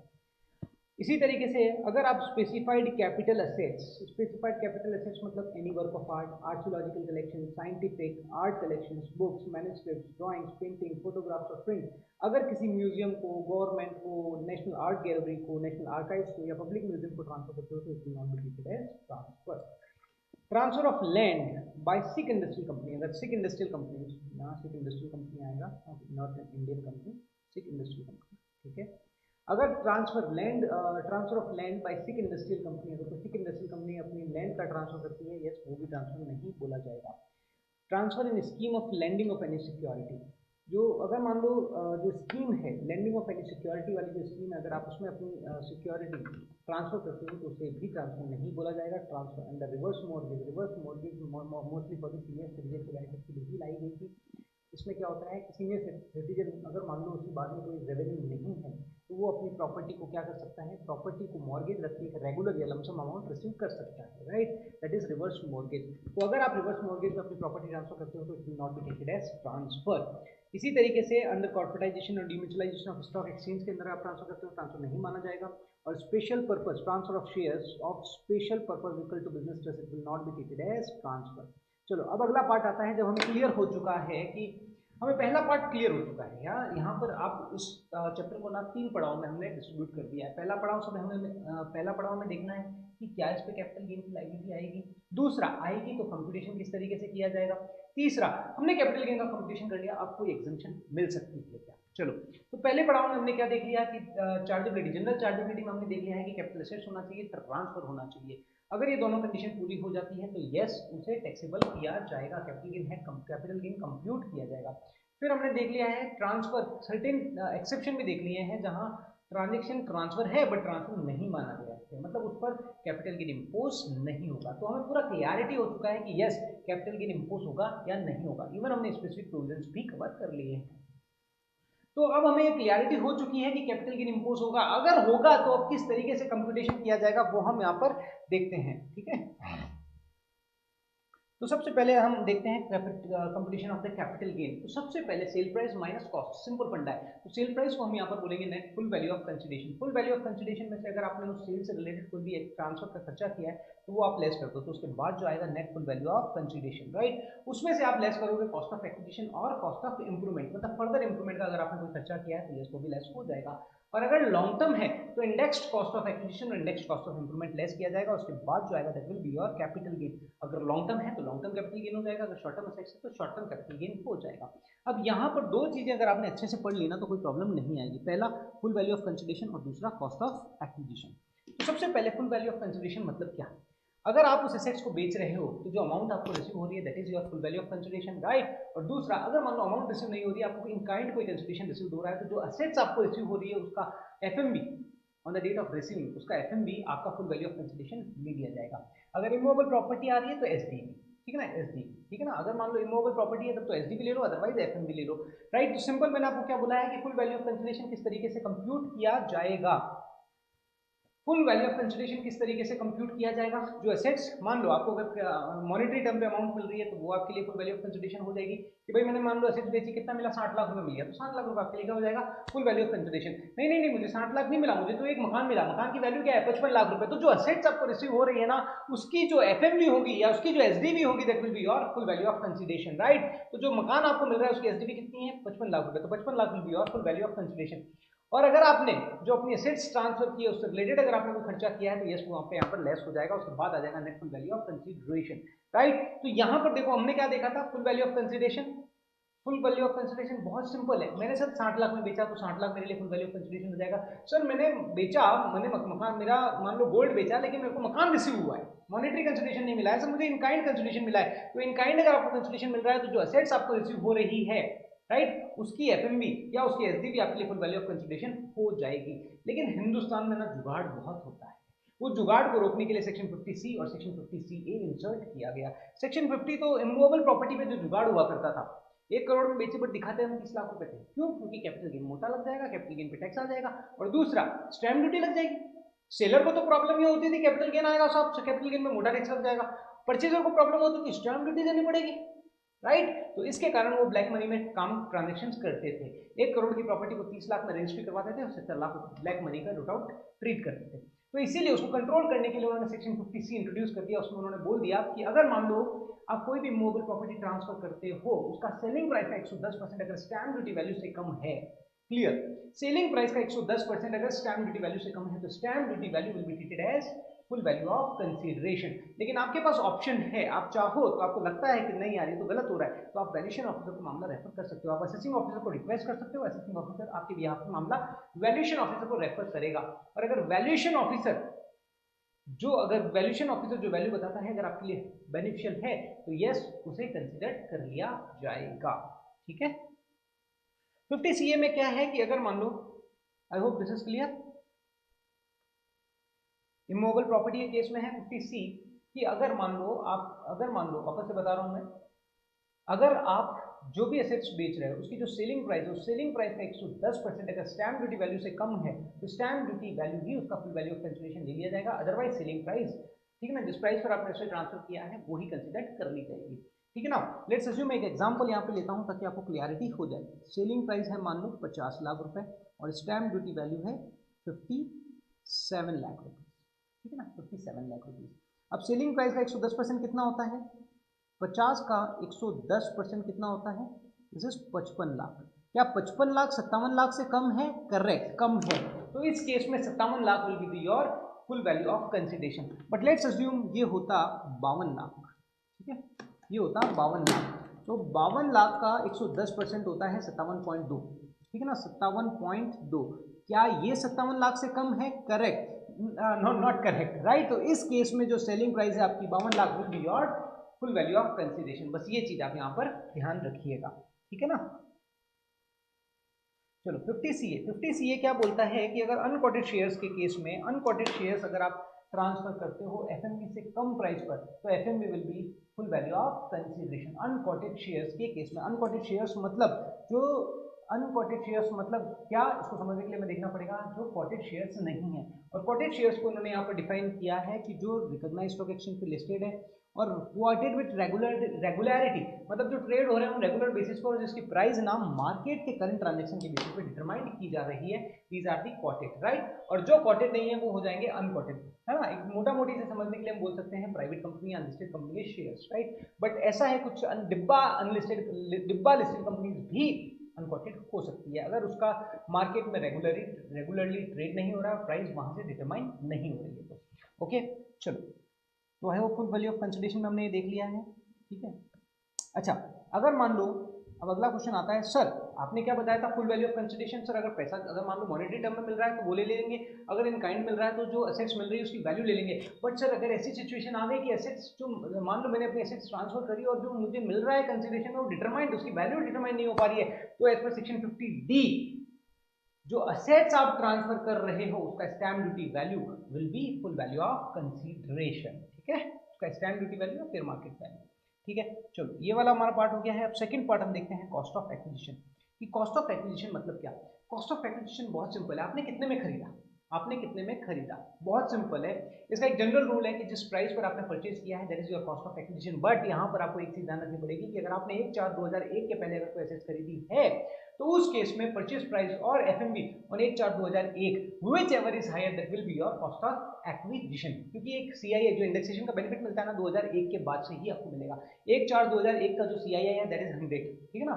तो अगर आपने कोई एसेट्स 1/4/2001 के पहले खरीदी है तो कॉस्ट और FMV on 1/4/2001 whichever is higher that will be your cost of acquisition, right. चलो, अगर आपने एसेट्स परचेज की है तो अभी हमने जो जनरल रूल देखा है उसके अकॉर्डिंग कॉस्ट कैलकुलेट कर ली जाएगी। अगर मान लो आपने एसेट्स परचेज नहीं करी है तो क्या होगा, राइट। तो यहाँ पर डीम्ड कॉस्ट ऑफ एक्विजिशन का कंसेप्ट इंट्रोड्यूस किया गया because of BC Srinivasan Shetty, right. तो यहाँ डीम्ड कॉस्ट ऑफ एक्विजिशन का जो कंसेप्ट उन्होंने इंट्रोड्यूस किया, उन्होंने सेक्शन 55 में उन्होंने लिख दिया कि अगर सेल्फ जनरेटेड एसेट्स है, बोनस शेयर्स है, राइट अनाउंसमेंट है या कॉर्पोरेटाइजेशन और डीम्यूचुअलाइजेशन ऑफ द स्टॉक एक्सचेंज, उस केस में कॉस्ट निल कंसिडर की जाएगी। बताता हूं मैं एक एक पॉइंट को। और साइमल्टेनियसली वो ट्रांजैक्शन जो सेक्शन 47 में ट्रांसफर नहीं माने जाते हैं, अगर मान लो रिसीवर उसको आगे ट्रांसफर करता है तो उसके लिए क्या कॉस्ट डिटरमाइन की जाएगी, तो उसके लिए उन्होंने सेक्शन 49 में लिख दिया डीम्ड कॉस्ट ऑफ एक्विजिशन। और कुछ ऐसे और केसेस हैं जहां पर उन्होंने deemed cost of acquisition as per section 49 define किया है। तो देखते हैं, सबसे पहले देखते हैं सेक्शन 55 सेल्फ जनरेटेड एसेट्स।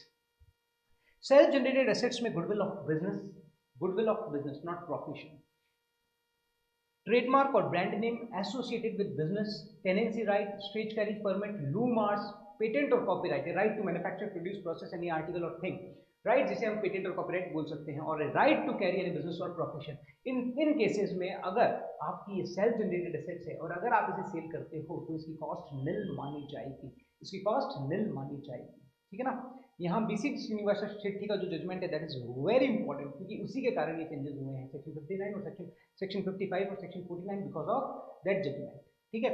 वो जजमेंट हम अभी यहाँ डिस्कस नहीं कर सकते, राइट। चलो, तो इसीलिए उन्होंने सेक्शन 55 में लिख दिया कि अगर सेल्फ जनरेटेड एसेट्स है, राइट रिनाउंस अगर आप कर रहे हो, राइट रिनाउंस क्या होता है कि आपके पास एग्जिस्टिंग शेयर्स हैं, उन शेयर्स के कारण आपको राइट मिलता है कि सबसे पहले हम आपको राइट दे रहे हैं, आप खरीदना चाहते हो तो आप खरीदो, बाद में हम जनरल पब्लिक के पास जाएंगे। तो आपने नहीं खरीदा बट आपके पास राइट है, आप राइट किसी और को बेच देते हो, तो उसकी कॉस्ट क्या मानी जाएगी, कॉस्ट निल मानी जाएगी। इसी तरीके से बोनस शेयर्स अगर आपके पास मिलते हैं 1/4/2001 के बाद, अगर आपको बोनस शेयर्स मिलते हैं तो उसकी कॉस्ट क्या मानी जाएगी, निल मानी जाएगी। बट यहाँ पर हम देखेंगे सब्जेक्ट टू 112A कुछ कॉस्ट में डिफरेंस है, तो वो हम 112A जब मैं बताऊंगा तब हम वहाँ पर देखेंगे कि किस तरीके से वहाँ कंपटीशन होगा।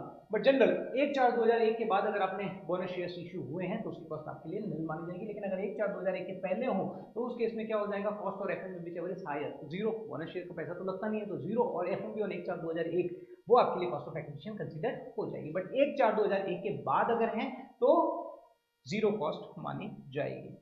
और डीम्यूचुअलाइजेशन और कॉर्पोरेटाइजेशन ऑफ स्टॉक एक्सचेंज, पहले स्टॉक एक्सचेंज एओपी बीवाई के फॉर्म में हुआ करता था, बाद में उसका कॉर्पोरेटाइजेशन किया गया।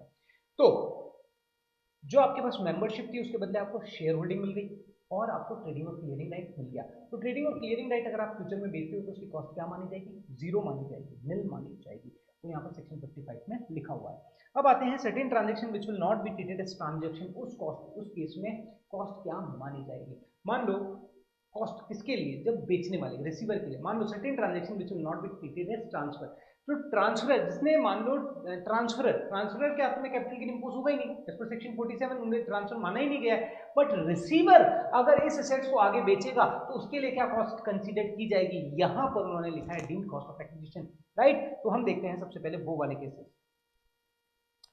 Deemed cost of acquisition as per section 49, तो यहां पर उन्होंने बोला है कि हमने जो देखे ना चेंज इन ऑनरशिप वाले केसेस, एचईएफ का पार्टीशन, गिफ्ट, विल, इनहेरिटेंस, ठीक है, अमलगमीशन, होल्डिंग सब्सिडरी, डीमर्जर, राइट। तो इन केसेस में चेंज इन ऑनरशिप, जहां पर ऑनरशिप चेंज हो रही है, असेट्स मान लो किसी दूसरे के पास जा रही है जहां ऑनरशिप चेंज हो रही है, लेकिन जो ट्रांसफरर है उसके हाथ में तो टैक्सेबल नहीं है, लेकिन जो रिसीवर है अगर इस एसेट्स को आगे बेचता है, जो उसे एसेट्स रिसीव हुई है उसे आगे बेचता है, उसके लिए क्या कॉस्ट मानी जाएगी, क्योंकि उसने खरीदी थोड़ी है, उसको तो मिली है, विल में मिली है, गिफ्ट में मिली है, इनहेरिटेंस में मिली है ना, या जो भी डीमर्जर अमल कमीशन है उसकी इफेक्ट के कारण मिली है, राइट। तो उस केस में अगर मान लो रिसीवर उसे आगे सेल करता है तो उसके लिए कॉस्ट क्या मानी जाएगी, तो इन्होंने बोला है कि कॉस्ट ऑफ प्रीवियस ऑनर उसके लिए कॉस्ट ऑफ एक्विजिशन मान ली जाएगी। सर इंडेक्सेशन कब से होगा, प्रीवियस ऑनर की होल्डिंग डेट से इंडेक्सेशन किया जाएगा, from date of purchase of the previous owner, और पीरियड ऑफ होल्डिंग भी प्रीवियस ऑनर की परचेज डेट से कंसिडर किया जाएगा, ठीक है ना। फिर इसी तरीके से आता है चेंज इन एसेट्स। 6 पॉइंट हमने देखे थे चेंज इन एसेट्स, आपको याद होगा अमल कमीशन डीमर्जर में शेयर्स मिल रहे हैं, राइट। फिर हमने देखा था म्यूचुअल फंड का कंसोलिडेशन हो रहा है, या डिबेंचर, बॉन्ड्स, डिपॉजिट सर्टिफिकेट्स, और डिबेंचर स्टॉक के बदले उसी कंपनी के अगर आपको डिबेंचर्स ऑफ इक्विटी मिल रही है तो conversion, these are the cases of the conversion, preference shares के बदले equity, these are the cases of conversion. उस कॉस्ट में मतलब आपके पास मान लो पहले प्रेफरेंस शेयर्स था, अब आपको इक्विटी मिल गई उसके बदले, ठीक है ना। तो इन इक्विटी को जब आप फ्यूचर में बेचोगे तो उसकी कॉस्ट क्या होगी, जिन प्रेफरेंस शेयर्स जिस प्रेफरेंस शेयर्स के कारण वो इक्विटी आपको मिली है ना, तो उस प्रेफरेंस शेयर की कॉस्ट, समझ आ रहा है। तो यहाँ पर क्या हो जाएगा, कॉस्ट ऑफ प्रीवियस असेट्स, जिससे वो असेट्स डिराइव हुई है, राइट। मान लो मेरे पास 5 लाख रुपए के प्रेफरेंस शेयर, ठीक है, 5 लाख के प्रेफरेंस शेयर से मान लो 10,000 प्रेफरेंस शेयर थे। अब उन 10,000 प्रेफरेंस शेयर्स के बदले उसी कंपनी के मेरे को इक्विटी मिल गई 1000 शेयर्स मिल गए, ठीक है ना। अब इन 1000 शेयर्स को मान लो मैं बेचता हूँ तो मेरे लिए कॉस्ट क्या होगी, 5 लाख। प्रीवियस असेट्स मतलब प्रेफरेंस, ये इक्विटी डिराइव कहाँ से हुए हैं, प्रेफरेंस शेयर से, तो इस प्रेफरेंस शेयर्स की जो कॉस्ट होगी वो मेरे लिए क्या हो जाएगी, कॉस्ट हो जाएगी, ठीक है ना। तो कॉस्ट ऑफ प्रीवियस असेट्स हो जाएगी। और सेम इंडेक्सेशन कब से होगा, जब आपने वो पहले असेट्स खरीदी थी तब से आपका होल्डिंग ड्यूरेशन देखा जाएगा और तब से आपका इंडेक्सेशन देखा जाएगा। Same for the succession, succession में भी क्या है, अपन ने देखा था कि सोल प्रोप्राइटरी कंपनी में कन्वर्ट हो गया, पार्टनरशिप कंपनी में कन्वर्ट हो गई, या अनलिस्टेड कंपनी एलएलपी में कन्वर्ट हो गई, राइट। तो अब मान लो जो सक्सेसर है अगर उसे आगे सेल करता है तो उसके लिए क्या कॉस्ट होगी, प्रीवियस ऑनर की कॉस्ट कंसीडर कर ली जाएगी। प्रीवियस ऑनर से होल्डिंग ड्यूरेशन कंसीडर किया जाएगा और इंडेक्सेशन भी प्रीवियस ऑनर से कंसीडर किया जाएगा, ठीक है। गिफ्ट के केस में मैंने आपको क्या बताया था कि गिफ्ट के केस में अगर सेक्शन 56(2)(10) देखा जाएगा, अगर गिफ्ट के केस में मान लो आपको गिफ्ट मिला है बिकॉज ऑफ एमआरआई करली डीटी की, तो एक्चुअल में हिट हो जाओगे। अगर इस कारण से अगर आपको गिफ्ट मिला है एमआरआई करली डीटी की, तो एक्चुअल में हिट हो जाओगे। एम मतलब मैरिज, गिफ्ट आपको मिला है on occasion of marriage, relatives, ठीक है ना। Inheritance, in contemplation of death, ठीक है ना। एमआरआई करली डीटी की ट्रस्ट, राइट। तो एक्चुअल में हॉस्पिटल, यूनिवर्सिटीज और certain transaction which will not be treated as transfer, right. अगर इस एमआरआई कर ली डीटी की तो एक्चुअल में हिट हो जाओगे। अगर इन कारण से अगर आपको गिफ्ट मिला है तब तो यहाँ पर ये वाला फंडा एप्लीकेबल हो जाएगा, राइट। तब तो रिसीवर के लिए वो टैक्सेबल नहीं होगा और रिसीवर अगर उसे आगे बेचेगा तो ये वाला फंडा एप्लीकेबल हो जाएगा। बट अगर इसके अलावा एमआरआई कर ली डीटी की एक्चुअल में हिट हो जाओगे, अगर इसके अलावा इन कारण के अलावा अगर आपको गिफ्ट मिला है तो 56(2)(10) के अकॉर्डिंग वो रिसीवर के हाथ में टैक्सेबल हो जाएगा। तो वो मैं एक बार ये क्लोज करा दूं, चलो पहले हम देख ही लेते हैं वो, ठीक है, एक बार वो देख लेते हैं। चलो गिफ्ट के केस में अब हम देख लेते हैं, राइट। गिफ्ट के केस में ये जो नोट्स मैं प्रेजेंट कर रहा हूँ दीज आर फॉर, एक्चुअली मैंने प्रिपेयर किए हैं फॉर दी अपकमिंग बैचेस, ठीक है, बट मैं आपको यहाँ पर प्रेजेंट कर रहा हूँ, ठीक है ना। इट इज़ मतलब आपके लिए भी काम आएगा, तो नवंबर 21 में आप एग्जाम दे देते, कोई प्रॉब्लम नहीं है, ठीक है। गिफ्ट का जो प्रोविजन है मैं यहाँ से दे रहा हूँ, उसमें कोई चेंजेस नहीं है, आराम से यहाँ से देख सकते, कोई प्रॉब्लम नहीं है। चलो अब यहाँ पर क्या है कि मान लो आपको गिफ्ट मिला और देखो मैं यहाँ पर 56(2)(10) में मैंने purchase at nominal cost, but मैं इसको बाद में समझाऊंगा, पहले मैं गिफ्ट वाले प्रोविजन को समझाता हूँ।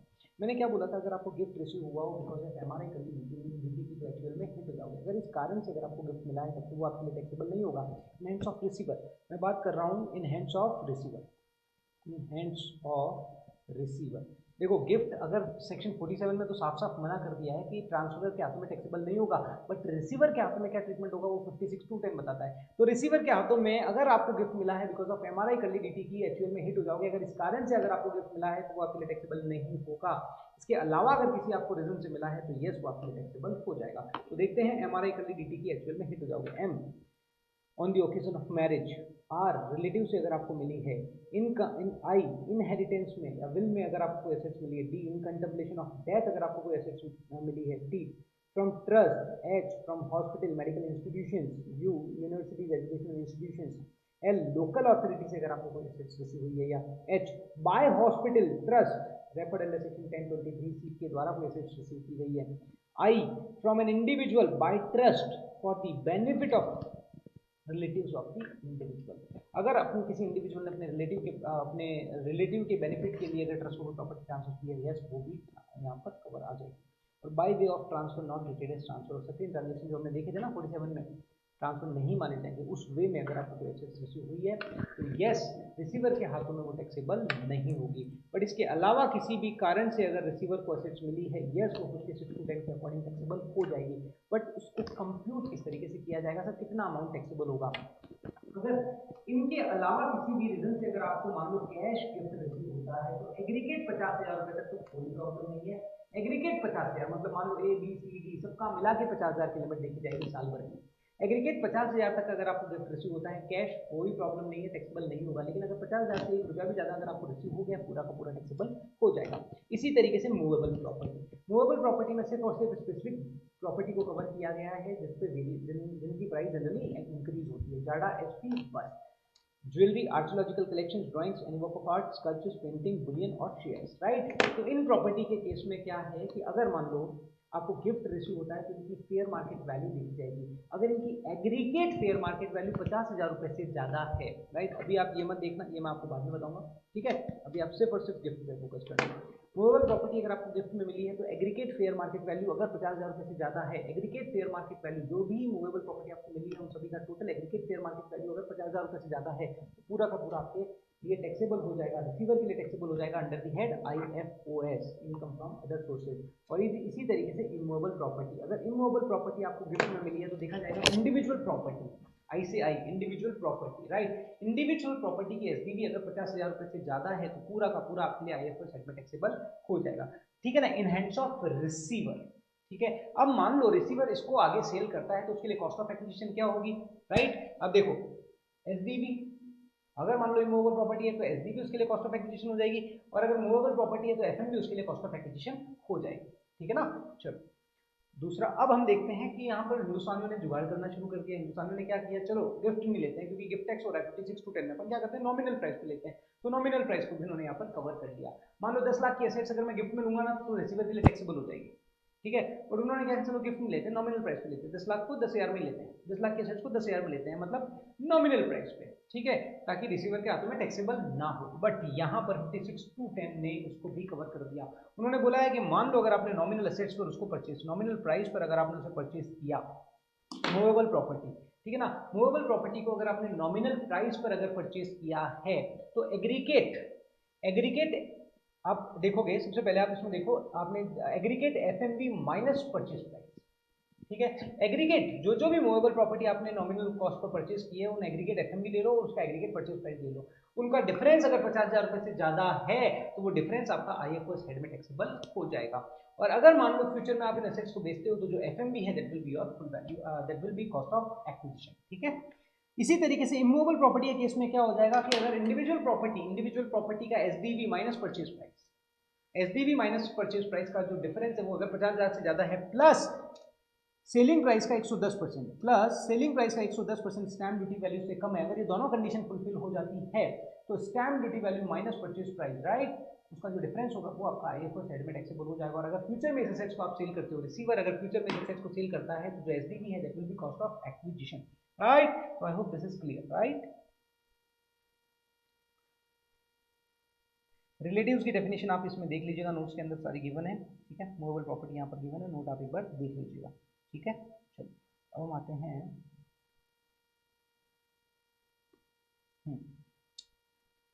चलो नाउ, अभी हमने क्या देख लिया है, कॉस्ट ऑफ एक्विजिशन का कंसेप्ट हमने यहाँ पर कंप्लीट कर लिया है। मेजरली हमने क्या देखा था कि अगर आपने परचेज किया हो तो एज पर जनरल रूल, ठीक है ना, अगर परचेज नहीं किया हो तो ड्यूरिंग कॉस्ट ऑफ एक्विजिशन का कंसेप्ट जो यूनिवर्सिटी के कारण इंट्रोड्यूस किया गया था। सेक्शन 55 में self generated assets, bonus shares, right announcement और कॉर्पोरेशन और डिम्यूचुअलाइजेशन, इनके केस में कॉस्ट निल मानी जाएगी। फिर हमने देखा था कि section 49 certain transaction which will not be treated as transfer, अगर मान लो रिसीवर उन एसेट्स को बाद में बेचता है तो उसके लिए क्या कॉस्ट होगी, हमने देख लिया। Section 49 deemed cost of acquisition का कंसेप्ट हमने यहाँ पर देख लिया है, ठीक है। अब दो केसेस हम यहाँ पर देखेंगे जहां पर कॉस्ट ऑफ एक्विजिशन का क्या कंसेप्ट होगा, देखते हैं। पहला है इनकम डिक्लेरेशन स्कीम 2016 और दूसरा है 1037A। तो सबसे पहले हम देखते हैं इनकम डिक्लेरेशन स्कीम। सबसे पहले आपको यह समझना है कि इनकम डिक्लेरेशन स्कीम क्या है, राइट। यस, आपको यहाँ पर सबसे पहले देखना है इनकम डिक्लेरेशन स्कीम क्या है। इनकम डिक्लेरेशन स्कीम इंट्रोड्यूस की गई थी 2016 में। अगर आपके पास ब्लैक मनी है तो मोदी सरकार ने आपको मौका दिया था कि आप ब्लैक मनी को डिक्लेयर करो, 45% टैक्स पे करो और फ्री हो जाओ, उसे व्हाइट में कन्वर्ट कर लो, राइट। तो अगर, और एक ड्यूरेशन दिया था 1 जून 2016 से 30 सितंबर 2016 के बीच में अगर आप डिक्लेयर करते हो तो आपका जो भी ब्लैक मनी है उस पर 45% टैक्स इम्पोज कर दिया जाएगा। मान लो अपनी प्रॉपर्टी आपने ब्लैक मनी से खरीदी थी तो यस आप डिक्लेयर कर सकते हो, चाहे प्रॉपर्टी इमूवेबल हो या मूवेबल हो, यस आप डिक्लेयर कर सकते हो। तो उन्होंने बोला है कि अगर मान लो आप प्रॉपर्टी डिक्लेयर करते हो, राइट, तो उसकी जो एफएमवी है 1 जून 2016 की या एसडीवी है 1 जून 2016 की, वो कंसीडर की जाएगी और उस पर 45% टैक्स लिया जाएगा। तो जब आप इस प्रॉपर्टी को फ्यूचर में सेल करोगे तो उसकी कॉस्ट ऑफ एक्विजिशन क्या होगी? मान लो आपने कोई ब्लैक मनी से कोई प्रॉपर्टी खरीदी थी, आज अपने इनकम डिक्लेरेशन स्कीम में उसे डिस्क्लोज कर दिया, तो 1 जून 2016 की जो वैल्यू होगी उस पर आपको 45% टैक्स देना पड़ेगा। और दूसरा, जब आप इस असेट्स को बाद में फ्यूचर में सेल करोगे तो उसकी कॉस्ट क्या होगी? तो उसकी कॉस्ट में उन्होंने बोला है कि 1 जून 2016 को जो उसकी फेयर मार्केट वैल्यू है या जो उसकी स्टैम्प ड्यूटी वैल्यू है, that will be cost of acquisition. Indexation का बेनिफिट कब से मिलेगा? 1 जून 2016 से ही कंसीडर किया जाएगा। पीरियड ऑफ होल्डिंग कब से देखा जाएगा? 1 जून 2016 से ही देखा जाएगा। बट एक केस है जहां पर लॉन्ग टर्म और शॉर्ट टर्म के लिए पीरियड ऑफ होल्डिंग जो होता है ना, वो रजिस्ट्री डेट से देखा जा सकता है अगर आपने उस प्रॉपर्टी की रजिस्ट्री करा रखी हो, ठीक है। अदरवाइज ऑलवेज सब चीजें 1 जून से देखी जाएगी, ठीक है।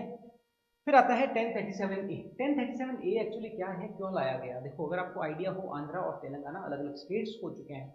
आंध्रा की कैपिटल हुआ करती थी हैदराबाद, बट अब ये हैदराबाद कैपिटल है तेलंगाना की, ठीक है ना। मीनवाइल तो अभी दोनों की है, लेकिन अब न्यू कैपिटल डेवलप की जा रही है अमरावती, अमरावती फॉर दी आंध्रा, ठीक है। तो आंध्रा में न्यू कैपिटल डेवलप की जा रही है, उसके लिए उन्होंने क्या करा, उन्होंने एक स्कीम लॉन्च करी under section 10 land pooling scheme 1037A में, कि मान लो हम क्या करेंगे, अमरावती के अंदर जो स्पेसिफाइड एरिया है जो उन्हें डेवलप करना है, वो हम क्या करेंगे, लैंड पूलिंग स्कीम के अंदर हम एक्वायर करेंगे। गवर्नमेंट ने बोला कि हम जो लैंड है स्पेसिफाइड एरिया में, जिसकी भी लैंड है, 1 जून 2014 को जिसकी भी ऑनरशिप है, 1 जून 2014 को जिसकी भी ऑनरशिप है, हम क्या करेंगे, उनसे वो सारी लैंड एक्वायर करेंगे अंडर लैंड पूलिंग स्कीम, ठीक है। और हम क्या करेंगे, उनसे हमने लैंड ली और उसको लैंड पूलिंग स्कीम सर्टिफिकेट दे देंगे, ठीक है ना। एक सर्टेन अमाउंट का जो भी उनकी पॉलिसी है उसके according land pooling scheme certificate उनको इशू कर दिया जाएगा। फिर उन्होंने क्या बोला कि मान लो लैंड पूलिंग स्कीम सर्टिफिकेट हमने इशू किया, अगर मान लो कोई उस सर्टिफिकेट को बेचना चाहता है, बेचो, ठीक है, कोई प्रॉब्लम नहीं है, एग्जेम्प्ट 1037A में एग्जेम्प्ट हो जाएगा। वो बोलता है कि हम ये जो लैंड पूलिंग स्कीम सर्टिफिकेट आपको दे रहे हैं ना, वो इसलिए दे रहे हैं क्योंकि बाद में हम क्या करेंगे, जो जमीन हमने ली है ना, उसको डेवलप करेंगे और डेवलप करके वापस आपको दे देंगे। जिसके पास लैंड पूलिंग स्कीम सर्टिफिकेट है उसको हम वापस दे देंगे, ठीक है। तो मान लो 2 साल बाद में हमने डेवलप कर ली लैंड, जमीन डेवलप कर ली और आपको लैंड पूलिंग स्कीम सर्टिफिकेट है, जिसके हाथ में लैंड पूलिंग स्कीम सर्टिफिकेट होगा उसको डेवलप लैंड दे दी जाएगी, रिकंस्टिट्यूट लैंड दे दी जाएगी, ठीक है। तो ये भी टैक्स, ये भी, इस पे भी कोई टैक्स इंपोज नहीं होगा, ये भी 1037A में एग्जेम्प्ट है। अब उन्होंने क्या बोला कि अब आपके पास डेवलप लैंड आ चुकी है, ठीक है ना, जो स्पेसिफाइड एरिया है जहां हमने आपकी लैंड ली थी, लैंड पूलिंग स्कीम सर्टिफिकेट दिया था, और मान लो आपने बेचा नहीं, आपके पास सर्टिफिकेट पड़ा है, तो हमने आपको क्या दे दिया, एक सर्टेन टाइम के बाद में डेवलप्ड लैंड दे दी। अब अगर आप जिस ईयर में हमने आपको डेवलप्ड लैंड दी है उस ईयर की एंड डेट से 2 साल तक अगर आप इस लैंड को बेचते हो तो कोई टैक्स इंपोज नहीं होगा, अंडर सेक्शन 1037A एग्जेम्प्ट है। जिस ईयर में आपको डेवलप्ड लैंड या रिकंस्टिट्यूट लैंड मिली है उस ईयर की एंड डेट से 2 साल तक, मान लो 18-19, मान लो आपको डेवलप्ड लैंड मिली दिसंबर 18 के अंदर, ठीक है, दिसंबर 18 के अंदर, मतलब ये प्रीवियस ईयर 18-19 हो गया, ठीक है ना। इसकी एंड डेट क्या हो गई प्रीवियस ईयर की, 31 मार्च 2019, यहां से 2 साल 31 मार्च 2021 तक। अगर आप 31 मार्च 2021 तक अगर इस डेवलप्ड लैंड को बेचते हो ना, इस पर कैपिटल गेन नहीं लगेगा। लेकिन अगर आप 31 मार्च 2021 के बाद इसे बेचोगे, यस कैपिटल गेन लगेगा। तो अब क्वेश्चन आता है सर कॉस्ट ऑफ एक्विजिशन क्या कंसीडर की जाएगी? तो इन्होंने बोला है कि अगर 31 मार्च 2021 के बाद अगर आप इस एसेट्स को बेचोगे, मतलब जिस ईयर में आपको डेवलप लैंड मिली है उस ईयर की एंड डेट से 2 साल के अंदर अगर आप बेचते हो तब तो कोई प्रॉब्लम नहीं है। अगर 2 साल के बाद में अगर आप बेचते हो तो 31 मार्च 2021 की जो स्टैम्प ड्यूटी वैल्यू होगी that will be your cost of acquisition, right. तो वो आपकी कॉस्ट ऑफ एक्विजिशन मानी जाएगी, राइट। समझ आ रहा है? यहां पर हमने क्या देखा, दिसंबर 18 में आपको डेवलप लैंड मिली, तो जिस ईयर में आपको एसेट्स मिली है उस ईयर की एंड डेट क्या है, 31 मार्च 2019। 31 मार्च 2019 से 31 मार्च 2021 2 साल तक अगर आप बेचते हो तो कोई प्रॉब्लम नहीं है। लेकिन अगर 31 मार्च 2021 के बाद में अगर आप बेचते हो तो 31 मार्च 2021 को जो स्टैम्प ड्यूटी वैल्यू होगी that will be your cost of acquisition, right. आपको समझ आ रहा होगा, आई होप क्लियर। चलो यहां पर हमें कंप्यूटेशन का पार्ट समझ आ चुका है और कॉस्ट ऑफ एक्विजिशन का कंसेप्ट भी हमारा क्लियर हो चुका है। तो 2 चीजें हमारी एकदम परफेक्ट क्लियर हो चुकी है, right. Computation of capital gain, full value of consideration, right, minus expenses related to transfer, तो आ जाएगा net full value of consideration. और दूसरा इंपॉर्टेंट पार्ट होता है कॉस्ट ऑफ एक्विजिशन, राइट, वो हमने देख लिया है। और तीसरा है cost of improvement. Cost of improvement में अगर आपने ड्यूरिंग द ईयर अगर आपने इंप्रूवमेंट का खर्चा किया है तो यस इंप्रूवमेंट का खर्चा कंसिडर किया जाएगा और उसका इंडेक्सेशन किया जाएगा। बट एक चीज ध्यान रखना, सेल्फ जनरेटेड एसेट्स अगर है, ठीक है ना, तो उसका इंप्रूवमेंट का खर्चा नील कंसिडर किया जाएगा। ठीक है,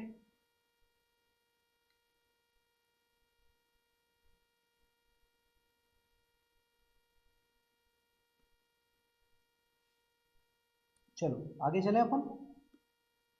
एक बार मैं देख लेता हूँ अगर कोई पॉइंट मिस ना हो इंप्रूवमेंट से रिलेटेड।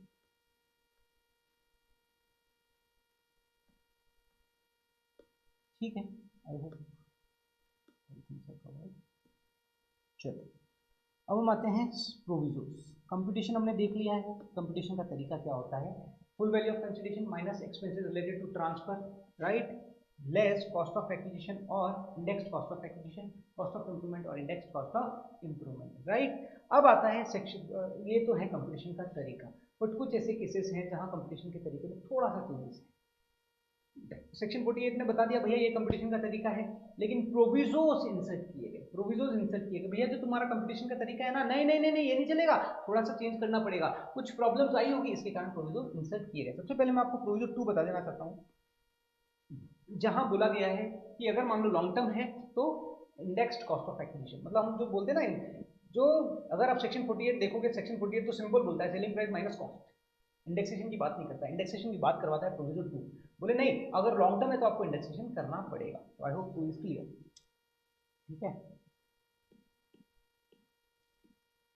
लेकिन दो ऐसे केसेस हैं, डिबेंचर और बॉन्ड्स, डिबेंचर और बॉन्ड्स, इनके केस में इंडेक्सेशन नहीं होगा, क्योंकि जनरली अगर लॉजिकल टर्म में अगर आप देखोगे डिबेंचर और बॉन्ड्स का जो मेन इन्वेस्टमेंट पर्पज होता है वो इंटरेस्ट गेन करने का पर्पज होता है, राइट। बॉन्ड की वैल्यू एप्रिसिएशन का पर्पज होता है। जैसे इक्विटी में मैं इन्वेस्टमेंट करता हूं तो मुझे ये पता होता है कि भाई मेरे को डिविडेंड नहीं चाहिए, मुझे क्या चाहिए, एप्रिसिएशन चाहिए, 100 रुपए के शेयर में 500 रुपए शेयर पहुंचेगा। बट डिविडेंड और बॉन्ड्स में कभी ऐसा नहीं होता है, इंटरेस्ट पर्पज होता है, ठीक है ना। तो इसीलिए डिबेंचर और बॉन्ड्स का इंडेक्सेशन नहीं किया जाएगा, लेकिन कैपिटल इंडेक्स बॉन्ड्स और sovereign gold bonds issued by RBI, इन दो का इंडेक्सेशन हो सकता है। ठीक है, तो ये दो हमने यहाँ पर कंप्लीट कर लिए हैं। चलो अब हम देखते हैं प्रोविजो 1। प्रोविजो 1, प्रोविजो 1 क्यों आया, एक बार पहले हम उस कारण को समझ लेते हैं। ठीक है, मान लो कोई नॉन रेजिडेंट है, ठीक है ना, मान लो किसी नॉन रेजिडेंट को इंडिया मार्केट में उसने इन्वेस्टमेंट किया, और इन्वेस्टमेंट करने के कारण मान लो उसने $1,00,000 का इन्वेस्टमेंट किया, ठीक है ना, $1,00,000 का इन्वेस्टमेंट किया। $1,00,000 का जब उसने इन्वेस्टमेंट किया, आपको एक एग्जांपल से समझाता हूँ ताकि आपके लिए इजी रहेगा। $1,00,000 का इन्वेस्टमेंट किया और जब रेट चल रही थी 75, मान लो 75 लाख रुपए का इन्वेस्टमेंट किया पर यूएसडी, ठीक है ना, 75 लाख का इन्वेस्टमेंट हो गया। मान लो 2000 का एक शेयर था जिस कंपनी में उन्होंने इन्वेस्टमेंट किया, डिबेंचर्स या शेयर्स में जब उन्होंने इन्वेस्टमेंट किया तो 2000 रुपये का शेयर था, तो टोटल 3750 शेयर्स हुए, ठीक है। अब 2 महीने के बाद, मान लो ये दिसंबर 20 में किया, 2 महीने के बाद फेब 21 के अंदर उन्होंने कहा कि चलो ये जो प्राइस है 2000 से बढ़कर 2250 हो चुकी है, तो मेरे को अच्छा रिटर्न मिल रहा है, 10% के ऊपर रिटर्न मिल रहा है, तो उन्होंने कहा चलो पैसा विड्रॉ कर लेते हैं। तो उन्होंने अपने सारे 3750 शेयर बेच दिए। अब 3750 उन्होंने सेल कर दिए, तो वैल्यू कितनी आई उनके पास, 2250 इंटू 3750, उनके पास टोटल 84,37,500, राइट। एक प्रकार से उन्होंने 75 लाख का इन्वेस्टमेंट किया था और 84,37,500, मतलब अगर मैं बोलूँ तो 9,37,500 रुपए का प्रॉफिट है। प्रॉफिट बहुत बढ़िया है, इतना अच्छा प्रॉफिट दे दिया, मतलब अब इस प्रॉफिट पे टैक्स तो देना पड़ेगा, कैपिटल गेन है तो टैक्स तो देना पड़ेगा, राइट, देना पड़ेगा, करेक्ट है। अब देखो हुआ क्या, अब जब फरवरी 21 के अंदर इस नॉन रेजिडेंट के केस में, नॉन रेजिडेंट्स ने 1 लाख का इन्वेस्टमेंट किया था, अब अगर वो बोलता है कि अब मेरे को क्या करना है, पैसा लेके जाना है, और फेब के अंदर जो एक्सचेंज रेट है वो बढ़कर हो गई 85, वो बढ़कर हो गई 85।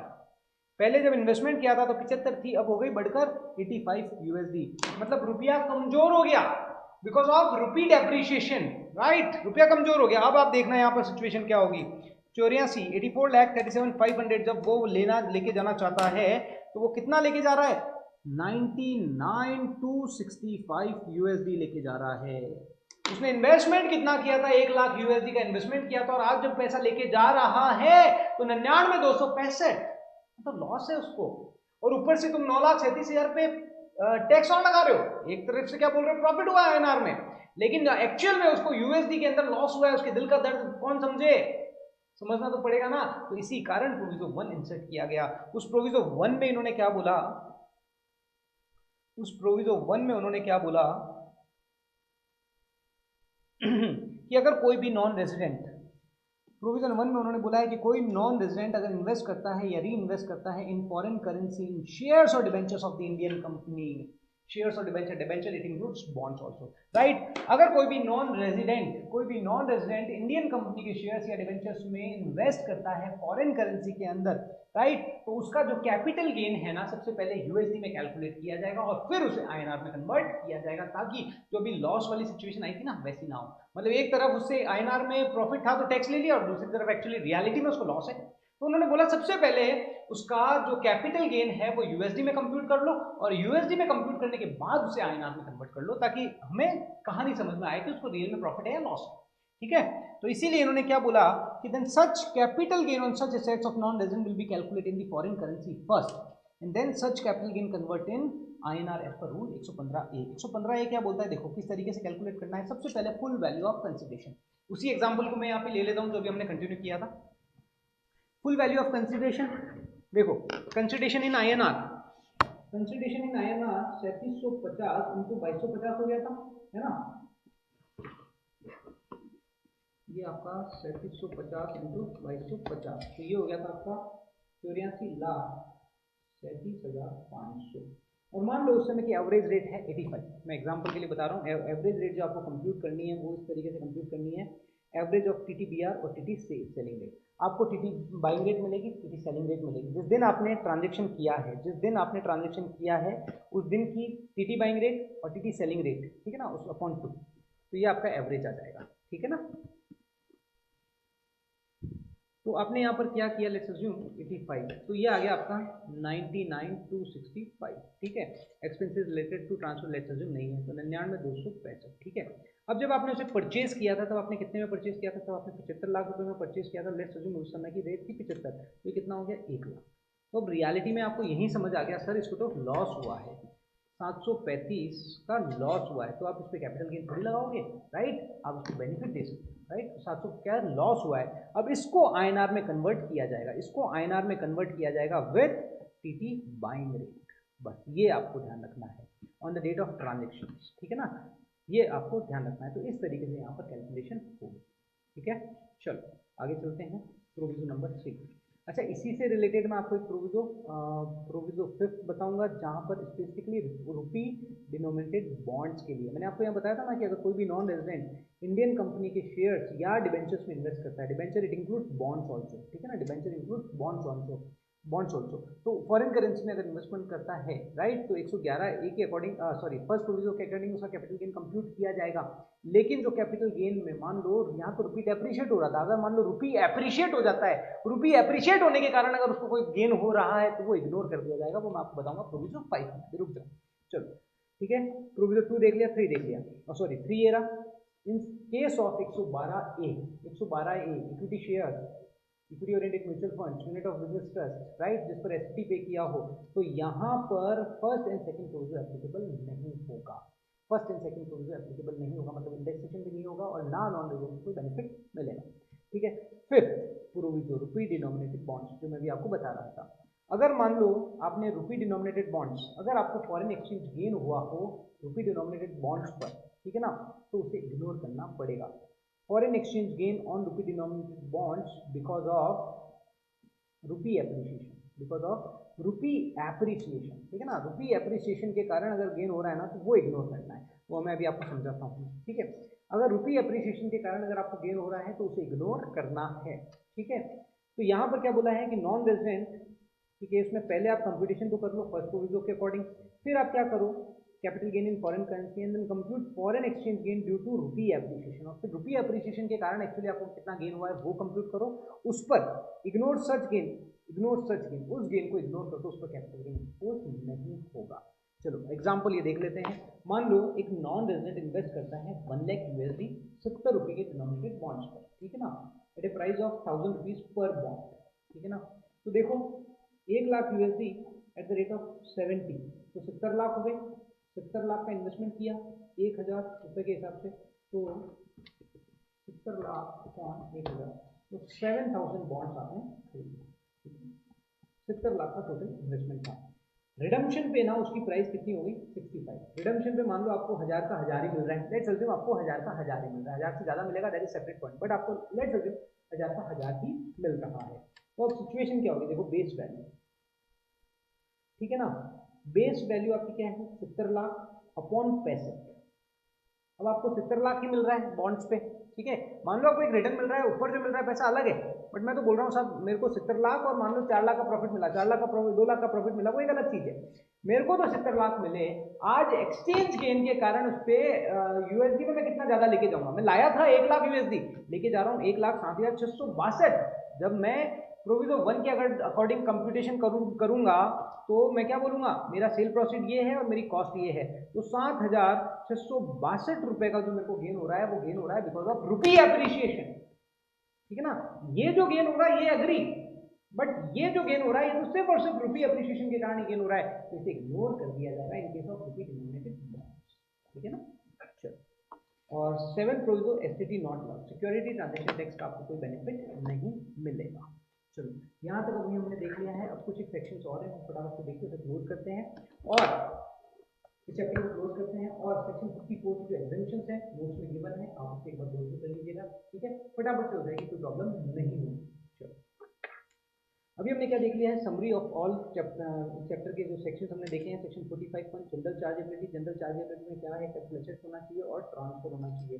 कैपिटल एसेट्स हमने देख लिया 214 के अंदर, ट्रांसफर हमने देख लिया है 247 के अंदर।